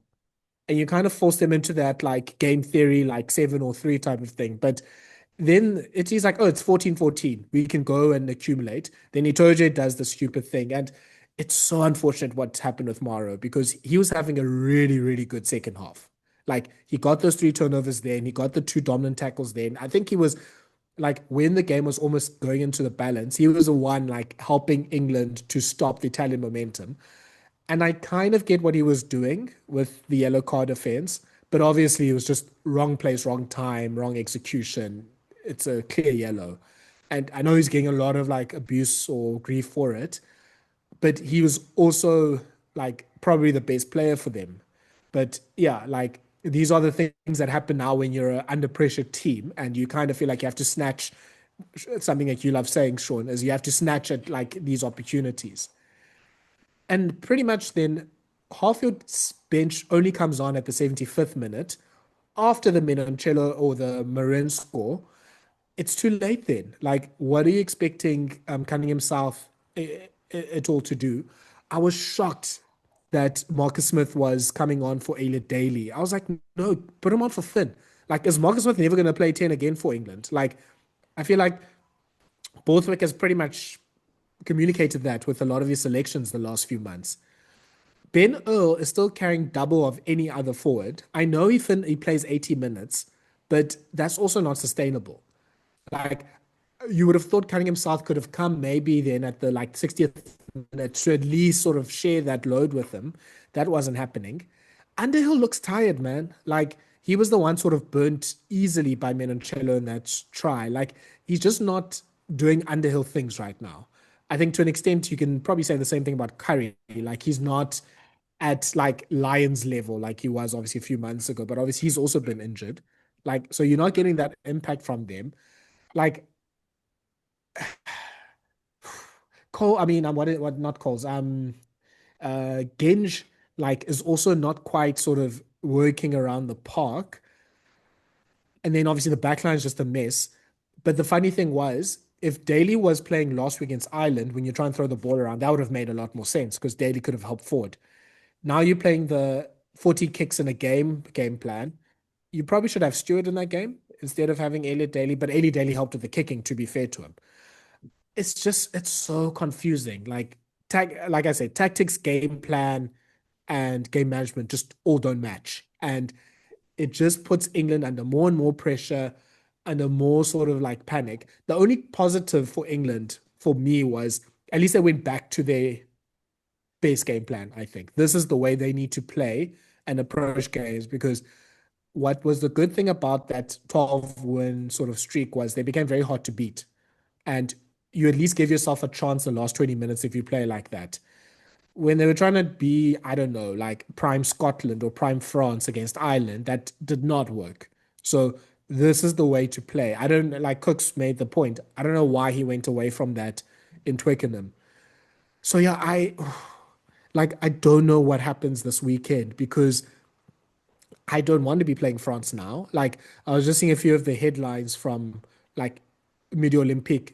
People are out for Galtier's like blood. Like this France needs to perform big time. I think France could put 50 on them if England is going to faff about like this. England could also beat, like, I also see an alternate where England actually perform against France. There's that, because I think France, a little bit of weakness there, but we've seen them bounce back. I think you really nailed it. And Ben Earl, I think Maro Itoje and Ben Earl were the two standout players, and Ben Spencer, the third, but he was in the back. So I'm talking about the forwards, two standout players. Like Ben Earl just is non-stop. That guy does not stop. Maro Itoje was brilliant, but it's the pressure, it's the being tired, it's stuff not going to plan. There's something going on there. The thing about Daly is, and it takes time, not specifically with Daly, but England need their 10. They need a playmaker. And I really believe it should be a 10-12, which I think they have the personnel to have a really good, hard carrying 12 that can also be a distributor. They've got a couple of options there. But if you're going to do it with Daly, it's got to come with time. Furbank also will provide that. Like there's that because they can't not have another playmaker there, especially with this backline that they named that's just loose and unusual, and they look like a bunch of guys that were like, it's kind of like it was in his contract. Like if I pick these players, I will give them minutes. Like X amount of people will start, and you've got to Yeah, that. but why isn't Max Otroma being given minutes I then? don't want to Like, talk about that. goodness. I don't want to talk about that. I don't want to talk about that. So yeah, the other thing I saw, which is quite interesting, and I'd like to get your thoughts on it, and I apologize to who I saw it on Twitter somewhere, but the conversation was around when England are having a big slump, and the last time they had a big slump was also after a Lions tour, the year after a Lions tour, when they contributed heavily to the team. And they even went as far as saying Ireland are in a slump. Ireland and England contributed the most to that Lions squad. Is it the post Lions tour blues? Anyone that's not a hater of Maro Itoje is just saying the guy needs a break. Like, don't drop him, don't get rid of him, give him a break. The same for Underhill, the Genge. Like the amount of players playing for England that are uncharacteristically poor, it says something. Is it a coach? Is it the environment? Is it just volume? Is it pressure? I don't know, but you need to alleviate it somehow. And I'm gonna bang on this drum again, but England have one of the best squads they've had in a long time. It's just that Borthwick doesn't believe in players. He's not willing to drip guys in. He only wants to lump guys in for one game and then be like, kind of like, see, I told you they're shit. Off they go. Who's next? Yeah, Shaun, I mean, Cooks kind of made his position. Are you on the Borthwick is on borrowed time line of thinking? Yes. I, Yeah. I, that's 12 match winning streak made me soften my opinion on him because I was like, I think I don't understand what he's doing, but it's clear that he's doing something there. But there's constant changes, whether it's the team or it's the only focusing on the one part of the Venn diagram or it's the coaches. There's constant change. Like I think he's a very conservative coach. He's a conservative player back in his day. He's a conservative coach, but then he names sides that are outside of his character. And I think that he doubts himself or he kind of like, psych, we're going to play this game plan with these players. And you're like, but it's not working. I think he is. I also think that he's been brought in too much into stuff. Like if he could just do what he needed to do and maybe give a few more players opportunity, he could build something better. But yeah, listen, England have options. Firstly, it's one of the highest paying jobs in the world. But England have options. I mean, Andy Farrell's going to be in the mix soon. That would be the right move for him. I'm sure You Gregor know, Towns has a free few hours as well. absolutely. Gregor Townsend can coach England and Scotland if he carries on like this. Just sign him up. But there are options there for England. And the RFU came out on Sunday, I think it was, and said, Steve Borthwick's got our support. You're like, of course he does. And they're like, he's got our support until like we're with him until the Autumn Nations series or whatever this new one is called. I can't even remember. Like that seems to be that line in the sand. Like, sort your shit out, otherwise we'll happily take someone else. Yeah, I can't believe we are here after this 12 match win streak and England genuinely we literally said before the Six Nations, this game in Paris and then the game in Johannesburg, those two away games will see where England is. And I mean, like Cook said, if if they had 3 out of 5 wins in the Six Nations, like it's a disappointment, but you know what? Fine. Okay. It's not an embarrassment to lose to either Italy or Scotland, like if they're firing on the day. What, it's good teams. But yeah, like this has just fallen to pieces and it's just shown like I don't think he fully knows or is confident in what he's doing. Cooks, what's been your favorite like head loss from an English pundit? Because I was listening to the For Love of Rugby and it was good podcasting between Ben Youngs and Dan Cole. Sort of Ben Youngs being team like they need to sort of innovate and sort of get more dynamism. And Cole being like, I don't think we have the facilities for that big man. Like these are the players we have, and I'm backing Borthwick. And obviously, both of them played under him, both at Leicester and for England, and it was really fascinating. I know Matt Dawson also lost his head. Like I'm sure there's a few candidates for this, but yeah, do you have you seen a good head loss thing? There's also there's a Reddit post saying that Freddie Burns kicking that drop goal in the Premiership finals, the worst thing that happened to English rugby because it made Borthwick the obvious choice as coach. You can't take that away from Freddie. You cannot take that away. Don't ever take that away. That was one of the greatest moments. Also, Brian Moore saying that England's got issues that'll frustrate and on the 14 side. Um, my favorite is Austin Healy, like on the live broadcast, is like, because I mean, most pundits, you never actually ever hear them go like, yeah, I think you should go. They always go like, maybe like his future's in trouble. He's like, yeah, I think he's got to go. That simple. I was like, okay, okay. He's like, I've got no time to try and even.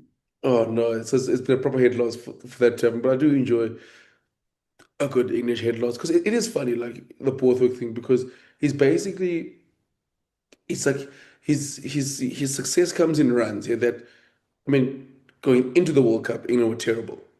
I mean, lost to Fiji, like I mean, got hammered by Ireland. Didn't start well in the World Cup, and then somehow found themselves a 150-meter pollard penalty away from going to a World Cup final, and then 2024, like the Felix Jones issues, the defensive issues, but like kind of saw glimpses in form when in New Zealand. I could have won those games, and then but also just couldn't string like a run of games together, and then it leads into like but also struggling and he's bought the job in trouble, and then it goes 12 wins in a win, 12 wins in a row, and then this. It's like there's never been like any like sort of model of consistency. It's either like shit or champagne with him. So no wonder there's like this head loss where people like this my Just thing. found the name, the headline of our podcast. Yeah, Shit or champagne. like Sorry. I just feel bad. Like the thing with me, like Teller, is why I say like I will get rid of him now is again he's Steve Paul is almost a victim of his own success because he proved that like same as Rassie Erasmus. When I say Rassie Erasmus changed world rugby, in that teams now go, we don't need 4 years anymore to win a World Cup. We don't. Like if the groups that are working within 2 years, you got to go. We believe in the group. We'll get someone else and get the best out of this group. The problem is now for Borthwick is that, and obviously, like, yes, he came in after Eddie Jones. They needed someone who's going to be a little bit bland. Don't be, we need someone who's coach aside. We don't need our coach being the headline. Now they've gone that route. He's bland and he's pragmatic. And now England probably needs someone with a bit of character, like, I think for me, like someone like Ron O'Gara comes in the mix, I mean, Johan van Graan, someone like that comes in the mix as well, yeah. Not that Johan van Graan is, I'm not saying he's Rassie Erasmus, but someone who's done well. We've seen what he's done building aside, but someone like Ron O'Gara, the job becomes appealing. A Franco Smith, the job becomes appealing. And they play a certain style of rugby that can get the best out of these English sides because I don't think it's, England have always played like, they're not like they don't play jouet, but they've always been a side. I mean, a good set piece, and they get stuck in. But now I feel like they have the players, but whereas like with Borthwick is like he just goes back to what he knows, and that's ultra pragmatic. But now you got players you got guys who can give a bit of a go, like Tyler said. For some reason, like Marcus Smith not play 10 for England anymore. No one knows why. Or start again, to be honest with you, but no one knows that. It's almost like second his contract is playing Marcus Smith. It's okay, cool. I'll flip, I'll just put him on the bench then. Um, so that's why I think they need change. And for me, the changes to come probably Yeah. going into the Nations I've Cup. heard Yeah, I've heard some shots for Michael Checker. Oh, this is prime Checker territory. This is prime Michael Checker territory. This is 18 months from the World Cup. Oh, send the that's dangerous. Yes. Warren Gatland. This is also his game. No, no, Gatlin's fun wherever he is. He's of the last. Clearly, I'm still scarred for you to do the Chiefs during COVID, and then Wales. He's fun wherever he is. Listen, if Johan van Graan gets a job, hopefully we'll be able to see Max Ajoma play a bit of rugby for England. Perhaps, maybe, who knows? Yeah, look, I don't even know what success is on Saturday against France. They just, yeah, actually, yeah. Maybe yeah. I mean, we're planning to have a preview podcast, so maybe let's leave it there. We'll see what the England team is. I don't know if he'll still be doing his early announcements now that the team is crap. Um, One more question, Sean. What does Richard Wigglesworth do? I don't know. I don't. He got Because a lot of this man is airtime. stealing a living. Yeah, he got a lot of airtime this weekend. He was talking to someone off air during the game. I saw that. Actually, funny enough, when I saw that, I had a bit of a giggle. I was like, oh, "There's your man." But I don't know. To be honest, I don't really know what a lot of the assistant coaches are doing because Byron McGuigan's there, but he's not the defensive coach, as far as I know. I thought he was. And then Wigglesworth's there. He's worn about 38 different hats. Yeah, I don't know. I think it's something that we a lot of people and we were concerned about way back in the day, but it was about the confusing messages that were being sent, whether it's on team selection or with different management, different coaches, different game plans, different players. I don't know. It's just weird. Cooks, what would you if you could if you could provide three assistant coaches for Steve Borthwick now, and let's say take them to the World Cup, who would you put there? I'll probably have Kieran Crowley as a tech coach. I think that's what they need someone that's different. Sure. Defensively, I mean, obviously the ideal one is Shaun Edwards. I mean, that's the one you sort of find a way. You sort of go pay that contract out of France, but they don't let him go. There's no ways. Um, and then I would say they need like a Felix Jones type, but they tried that and that didn't work. You forget he was one of the guys on the freaking roundabout. The thing is, in the day, like I still think they need someone like with a little bit of experience. Like, do you know what I think would add really good value to them? I think would be not experience, but someone maybe out of left field coming in is someone like a Leon McDonald. Like someone from New Zealand, someone from left field, like the same way, like and I think that's what they need. Something to change the sort of the way they think. And yeah, I mean, obviously it's guys who are not from like in England setup, but I think that's what they need. I think someone like Kieran Crowe, like as Tana always mentioned, like it'd be great for him to coach just the attack. Don't worry about anything else. Just, you just put the attack together. But like it'll be interesting. There are quite a few guys who are available. I mean, like listen, we talk about like Mike Blair going to Dave, with joining Dave Rennie or something like that. But I do feel like the attack needs something, and I think it needs a proper attacking coach. Like Tony Brown, for example, will do wonders there, something like that. They need someone that's going to be a game changer in that role. Oh, do Yeah, you know what I mean? I agree with you. Do I you know? Do you know I think also? like a Actually, do you know if I was England to talk about that? Like, not even an assistant coach. Whatever Wayne Smith is getting, I think he's in Japan. Go get that money and double it, and get him that England can.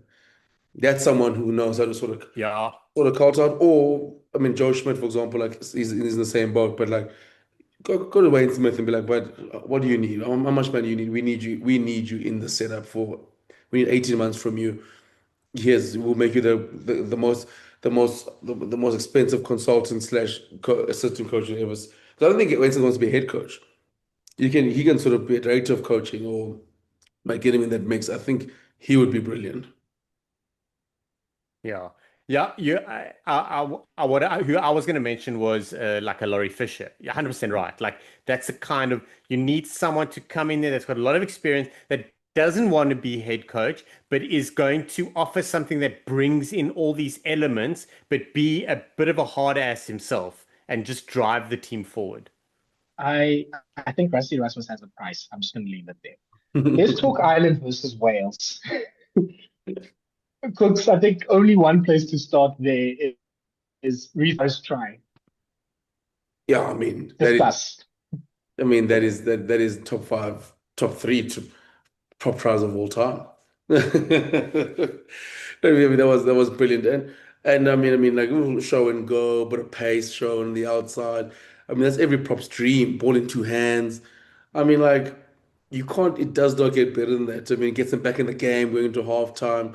I still loved one of the Instagram posts that came from Six Nations. They're like you're standing in the tunnel, and they're like, little does he know that in 40 minutes time he's about to score the greatest try, one of the greatest prop tries of all time. It was brilliant, but no, that is as good of a prop try you'll ever see. Yeah. Poor Rob Balakoon. Like again, you can blame him, but also I also understand. Like I'd also buy a dummy from his car just to not have to tackle him. So he went away. Osborne went away. He paced for a tight furlong, who was obviously sort of preparing his legs for half time and just finished a brilliant try. And I mean, that's going to be, I mean, if nothing else, Wales will win a try of the game. But Sean, actually, generally, a very good Wales performance. Like, we'll talk on the Irish side, like, I guess in some ways, good for them to be efficient. But it looked like it was going to be maybe a thrashing the first 10 or so minutes when Ireland scored early. And then they just came back really well. And they defended so aggressively, and Dowie Lake made what 4, 5 dominant tackles. Eddie James is an animal at center. Alex Mann tackled like 34 times, and it looks like he got Tide Furlong riled up as well. Alex Mann seems to be Ryla up in chief right now. He's on amazing form. Any world class player, get into Alex Mann, he will get them riled up. Yeah, yeah. But it's also amazing what you do if you're not a complete shit stirrer because he had to make 34 tackles. So um, it was so good. It's so good to see this from Wales. So firstly, Rhys Carré has had an unbelievable tournament. This is not just the first game that he's done this. I've seen him out wide in every game. In every game, he's done a carry out there. He's done something. And he did it once before. And then this time he held on that ball. Also, that little fend. It was glorious. The best part about this whole thing was him smiling 10 meters out. Yeah, Like he's gave himself a little bit of a smile, like, oh shit, I've done this. He's run on, and then he's got a big beaming one when he's finished things off a little later. So yeah, so good. Unbelievable performance. Wales have very quietly put in 2 games. I think that first game against Scotland that they lost, they'll be really ruining a few things that they did wrong there. But it's the first time they've been in that position against a decent side in a very, very, very long time. So you can understand that. And then I think the conversation, well, the interview with Dowie Lake after this game was better. He was like, listen, we made mistakes and that's where we got it wrong. Like he was disappointed, but not that heartbreak from the week before. It was just like a disappointment. We know what we did wrong. We should be doing things better. Um, yeah, they're doing well. I just want to say I feel so bad that it was Rob Balakoon because I think Rob Balakoon could be the best Irish player this tournament, barring maybe Gibson Park. Like Balakoon has been unbelievable. That guy has been everywhere. He's been busy. He's been putting in big hits. He's great in the air. He's very quietly almost cemented a starting position for himself. Yeah, I think he's been really, really good. It's just unfortunate that he had to go against Carr. Like, yeah, I mean, Wales have been pretty wise with how they've made their big carriers to put them in like sort of wide spaces or like on the blind side and got them those opportunities. Like, I They've think Wainwright, manufactured space well. yeah. So there's some stuff in the Wales attack, and I mean, that's um, what what's the Cardiff coach's name? That's now the attack coach. But yeah, like that's what he's good at. So it feels like the two game plans are kind of like um, coming together. You know, Tandy's sort of more defensive, Matt Sherritt's sort of attack is kind of coming together, which is good. Their Venn diagrams are joining. Yeah. Yeah, a big lesson for Steve. Um, yeah, I think the only negative is not too small, but relatively like it feels like Thomas Williams and Dan Edwards don't quite connect with each Hmm. other when they play together. I don't know why. It's almost like the DuPont Jalibert thing. I was gonna say when we talk about Jalibert, so this is now what half an hour ago, but like the only thing that was annoying me about Jalibert is every time he got there in the ball when they had so low possession, he wanted to chip and chase himself. I'm like, dude, stop it. Like, this is not the top 14. You can't just magic your way out of these situations. Like, this is why they don't trust you. Like, Ntamak would have just at least passed it or kicked it into a better place and all that sort of stuff. But yeah, I think there's almost an element of that Thomas Williams wants to do so much because obviously he's pretty much their best attacking player. Um, Looks on the Irish side, I guess it's a good win. I guess they did obviously what they're supposed to do. But yeah, the attack isn't quite like it was scary for a little bit, but then it felt like once Wales read sort of the different running lines and Eddie James was able to read it. And look, Eddie James is not a natural outside center. That's usually would have been Ireland's like Ireland would feast on a sort of a part-time outside center. And Eddie James was able to read it and shut it down pretty effectively. So that's where I'm just like with Ireland, it's so weird. Like obviously the England game was an exception, but like everything else has been like this almost like middling to almost like a downturn a little bit in their form and performance. Yeah, I think like, but also it's one of those ones where like, Ireland's coming off that high against England, and then you got the bye, and then you got Wales coming off that high, and I thought Wales gave them a good crack. But yeah, I think with Ireland, like it's one of those performances, sometimes where a good side gets through, you just go, you tick a box, and obviously I think Wales also played really well and kept themselves in the fight, and they made a few silly errors, and Ireland did well to punish them. I think it definitely was for me with Ireland was it felt like a proper hit out after a bye, like the highs of England. Because the thing with Ireland for me, like, which I'm still trying to figure out, is like, was that performance against England just like all out of emotion, chip on the shoulder sort of performance, or is like the Ireland we saw against Wales, Italy, is that who they are?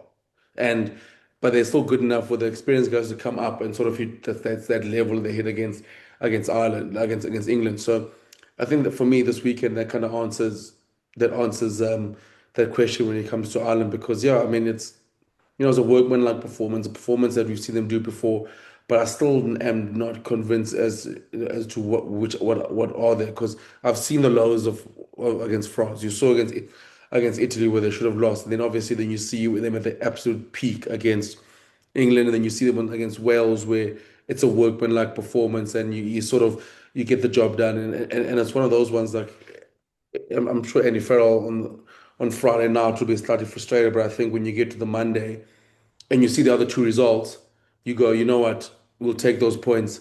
And sometimes, like, yeah, you may not be at your best, but you'll take a result like that, get yourself still in the mix for the Six Nations, go to this weekend. So for me, with Ireland, like, I still am not sure what team they are, where they are at. I think for me, it's like I think probably the Scotland game kind of answers like, can they put together another performance that they put together against England? But now this time, it's not a chips on back against the wall performance. It's like you got a chance now to show like, are you that side? What type of side are you? Are you guys moving forward or backwards? Because yeah, I still think there's quite a few questions in age thing and things like that. So I do think Crowley is the 10. Like I'm like hopefully Crowley gets another crack at 10. I think that's obviously the biggest one. But I do think this weekend, because this weekend they'll need everything that they'll makes them good. The control of a Gibson Park, the pack has to do well. But if you're Scotland as well, you're going that scrum is under massive. You put the scrum under pressure. I think Scotland. I think Skuman and sorry Schumann. When you win three games in a row, you get called Schumann and Ferguson. They'll probably feel like they can put massive pressure on an Irish scrum, and I think for Ireland as well. Like it's that they'll need the control. That's sort of the way Ireland play the kick well. So yeah, I mean, I also feel bad for Wales because like those are the Welsh games because you're like aside sort of like you got to survive them to get through and finally with Ireland like yeah they'll have the odd performance like even when they do put like a 70 on like an Italy here and there but Ireland's never a side that can score 80 points on you and even like when they do put you away it feels like work but like they've never been a side like like if you catch the All Blacks, if you're minnow side, you could easily catch 150. Or like France or something where Ireland is like, we'll take our if try to get our bonus point, and if it's a really well, we'll give you the most gracious 52 0 you've ever seen in your life. Yeah, it actually does feel like that. Yeah, look, at least on the positives, Conan obviously was player of the match. He was really good. Like, I like, uh, I think for this game, Conan, Doris, and Timoney works well. But I mean, I think we've talked about this a few times. It is a bit same, but I think it did work relatively well. I think James Ryan's had a very good uh, Six Nations. Like, yes, he's sort of the leg breaker in chief when he rucks, but Ireland just need that sort of nasty person, and I think that's what Ryan provides, and gives McCarthy like that role of being sort of that player off the bench, which I think works for them. Um, Kelleher, I think, was really good from starting. I think Stewart and Doak sort of having their first chances, they were decent off the bench. Yeah, I mean, yeah, more positives than negatives. I guess, yeah, the Scotland game is sort of like England sort of now, they've kicked out of sort of the top tier hotel. Like they were there, they came in for a year. We thought, okay, they're going to sort of make themselves comfortable and push Ireland out. But clearly, this day was only for a night or two. So they've gone back to the fun table with Scotland and Australia and Italy and Argentina, and sort of there can be vibes there. I think Ireland now, that's kind of they can. I mean, if they lose to Scotland, I think they have to question if they're one of the top teams anymore, or do they need to also spend some time there with Ireland? I mean, with Italy and England and Scotland, and reflect on their position in life. So yeah, I think this next game will tell us a lot about both teams, and yeah, like Scotland can't ask for more in terms of the setup for this because they probably have the form. I think their forwards are better, especially in the set piece. Like obviously their backhand has been fantastic. Like it's just history essentially that they have to get up against and finding a way to beat a team they haven't beaten in pretty much a decade. Um, just quickly on the Wales side, I don't think I shout out Dap Jenkins, who also is just having an insane tournament of just tackling anything that moves. Like I think it's nice for that you can kind of see what the team is going to be for Tandy at least for the next 2 years. Like there's pieces kind of falling in. I mean, the first two games were like, I don't know who's going to stay in this team. But now you're like, okay, cool. You've got Darby Lake. Obviously, Jack Morgan's going to come in. Carré is going to be a part of it. Like Thomas Francis, who plays in the Pro D2, has been a good scrummager. Obviously, Nicky Smith is probably the best loose head scrummager in the Prem. Then, you've got Daf Jenkins, Ben Carter's been decent, Alex Mann has been great. Wainwright's obviously been a star. Hawkins and James, I think, works mostly. I love me on the wing. I would maybe want to see Tom Rogers. I think Josh Adams is looking a bit older. I think you're getting to that point now where the time is coming. I'm not sure about Rhys Ahmed at fullback, but this was a better fullback game from him. So you kind of are seeing those pieces of falling in for them. Yeah. I I'm glad I'm not the only one. I was going to mention Josh Adams. I think this entire tournament has been a little bit challenging for him. He seems to be making a lot of unusual errors, or a lot of weird positional or handling errors. So Yeah. I agree with you that I think that it might be pushing towards where you need to start looking elsewhere. But what that does do is, unfortunately, it really like just guts your backline of experience because he's got a lot. But you can't bring in an experienced guy who's struggling with his own game because he's not going to really add the value that you want him to do. Agree on Rhys Carré. He's the kind of guy I think that can roll him out at 15 in certain games or certain game plans, but maybe he's not the best option as a permanent one unless he's going to grow into a little bit more and change up. And yeah, there are a couple of questions about like some players, like you could argue about different 12 and 13, but the guys are doing well. Their options. There is a nice clear move, which is nice. What I will say about England, this is by no means Ireland. This is by no means a dig at England. Is the bench replacements that Andy Farrell made on the 59th minute, Thomas Clarkson, Joe McCarthy, Josh van der Fleer, they were huge. Like they literally showed what the right bench at the right time does. I really was impressed with McCarthy and van der Fleer when they came on. And I thought that they used the bench quite well. But yeah, it's great for Wales. I think the Welsh fans can finally breathe. You know that like vice that's on your head that just keeps tightening and tightening and like everything's just shit and horrible and you're watching the rugby because you're a Welsh supporter, you're a Welsh fan, and it's kind of muscle memory that you go and do it. You know you're going to get a pasting. We as South African fans have been there, done that. Like, and everyone goes through that cycle. Everyone's going to feel it eventually. We'll go back to it. And like now, I think after the last 2 weeks, I think everyone can like take in a deep breath and go, cool, we are actually creating something that will provide us some forward momentum as opposed to pick a team to win that game to save your ass. Like this is long-term stuff that seems to be rolling out. Yeah. Yeah. Just very quickly on other news around the world. Georgia going to face Portugal in the final of the Rugby Union Championship. Georgia beating Romania, Portugal beating Spain, relatively first strength sides.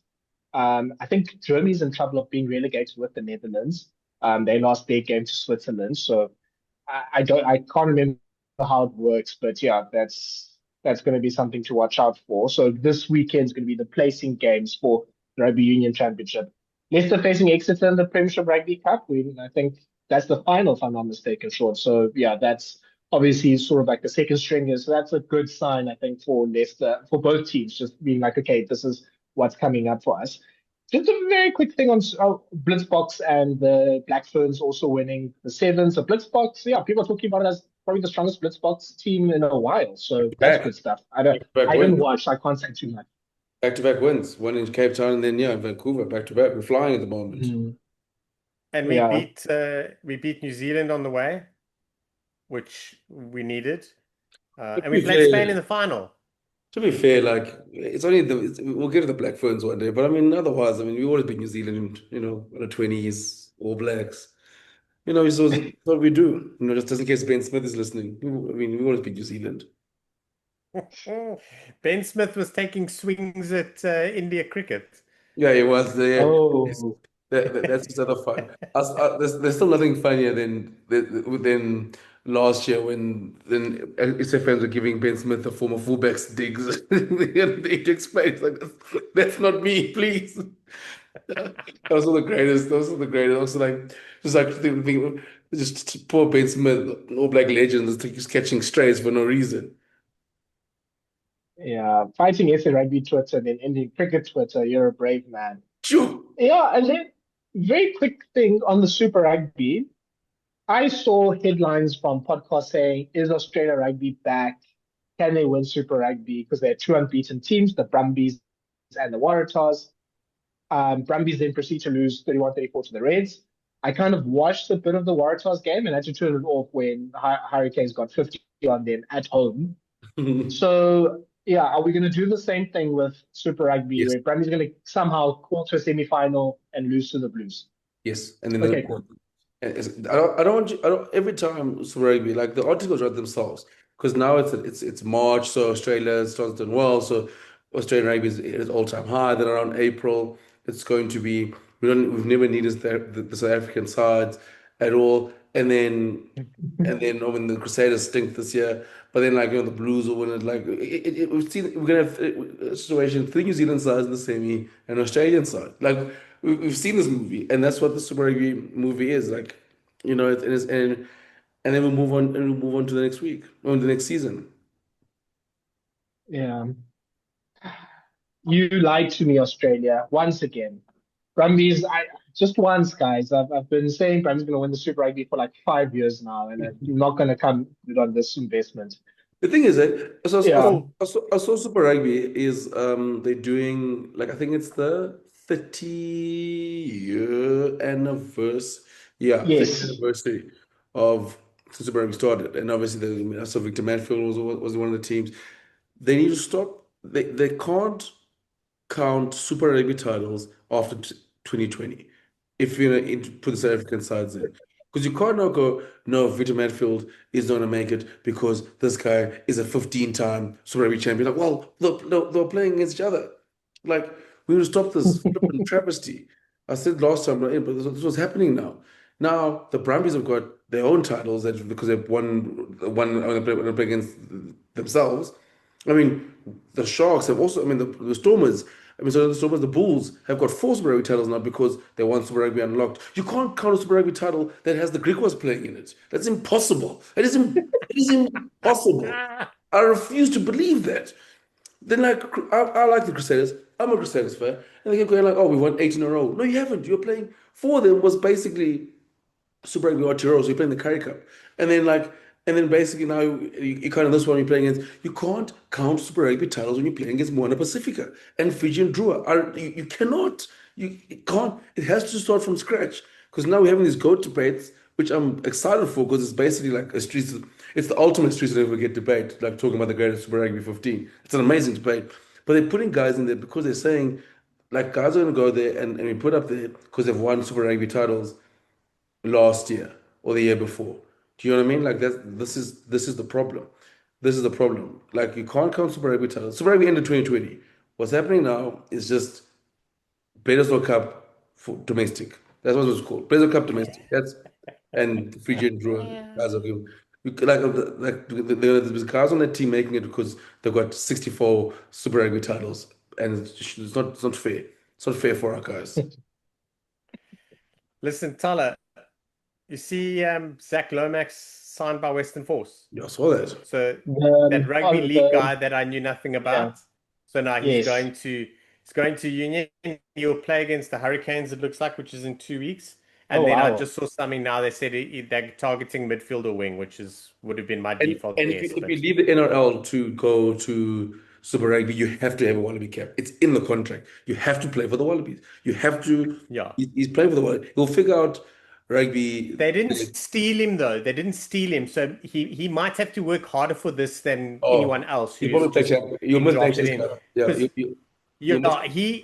I don't know what happened, but there was a contractual issue with clubs, and there was litigation. There was issues, and I believe he was told he cannot play, so he defected. So he's not being drawn over and guaranteed a World Cup. As long as Marky Mark comes back, that's all I care about. Yassi, please, bro, please. Also, you guys don't need more centers, Australia. Like, Yeah, centers and wings, you're covered there. Like, can we get some? I know rugby league doesn't do tight five, but I think that would be where I'd get people from. Like, look, Australia has some great WWE wrestlers. Get those guys playing in your forwards. Like, you need those people in the team. Taking Bronson Reed after he covers the Olympic pro for the Wallabies, like you're doing rehab at home. Like Yeah, Ripley can do a job for the Wallaroos for sure. yeah, just be like, who cares about WrestleMania? Like we need you to play home World Cup, buddy. That's exactly what we need from you. Yeah, but yeah, I see Zach Lomax. So yeah, we'll see how he goes. I think, James, let's end it there. A power-packed rugby podcast. We are hoping going to have a preview podcast for Super Saturday, a true Super Saturday where these three teams can still win it, and we might see England have a wooden spoon if certain things happen. So come back for that on Thursday. We'll talk about the teams, we'll preview the games, we'll give our predictions as well. And thank you so much for listening to this Rugby Biz podcast. Follow us on our social media channels. Follow us on either Spotify or Apple, on YouTube. You can listen or watch this podcast wherever you get your podcasting. And we will see you later this week. Goodbye, everyone. Cheers, guys. Bye.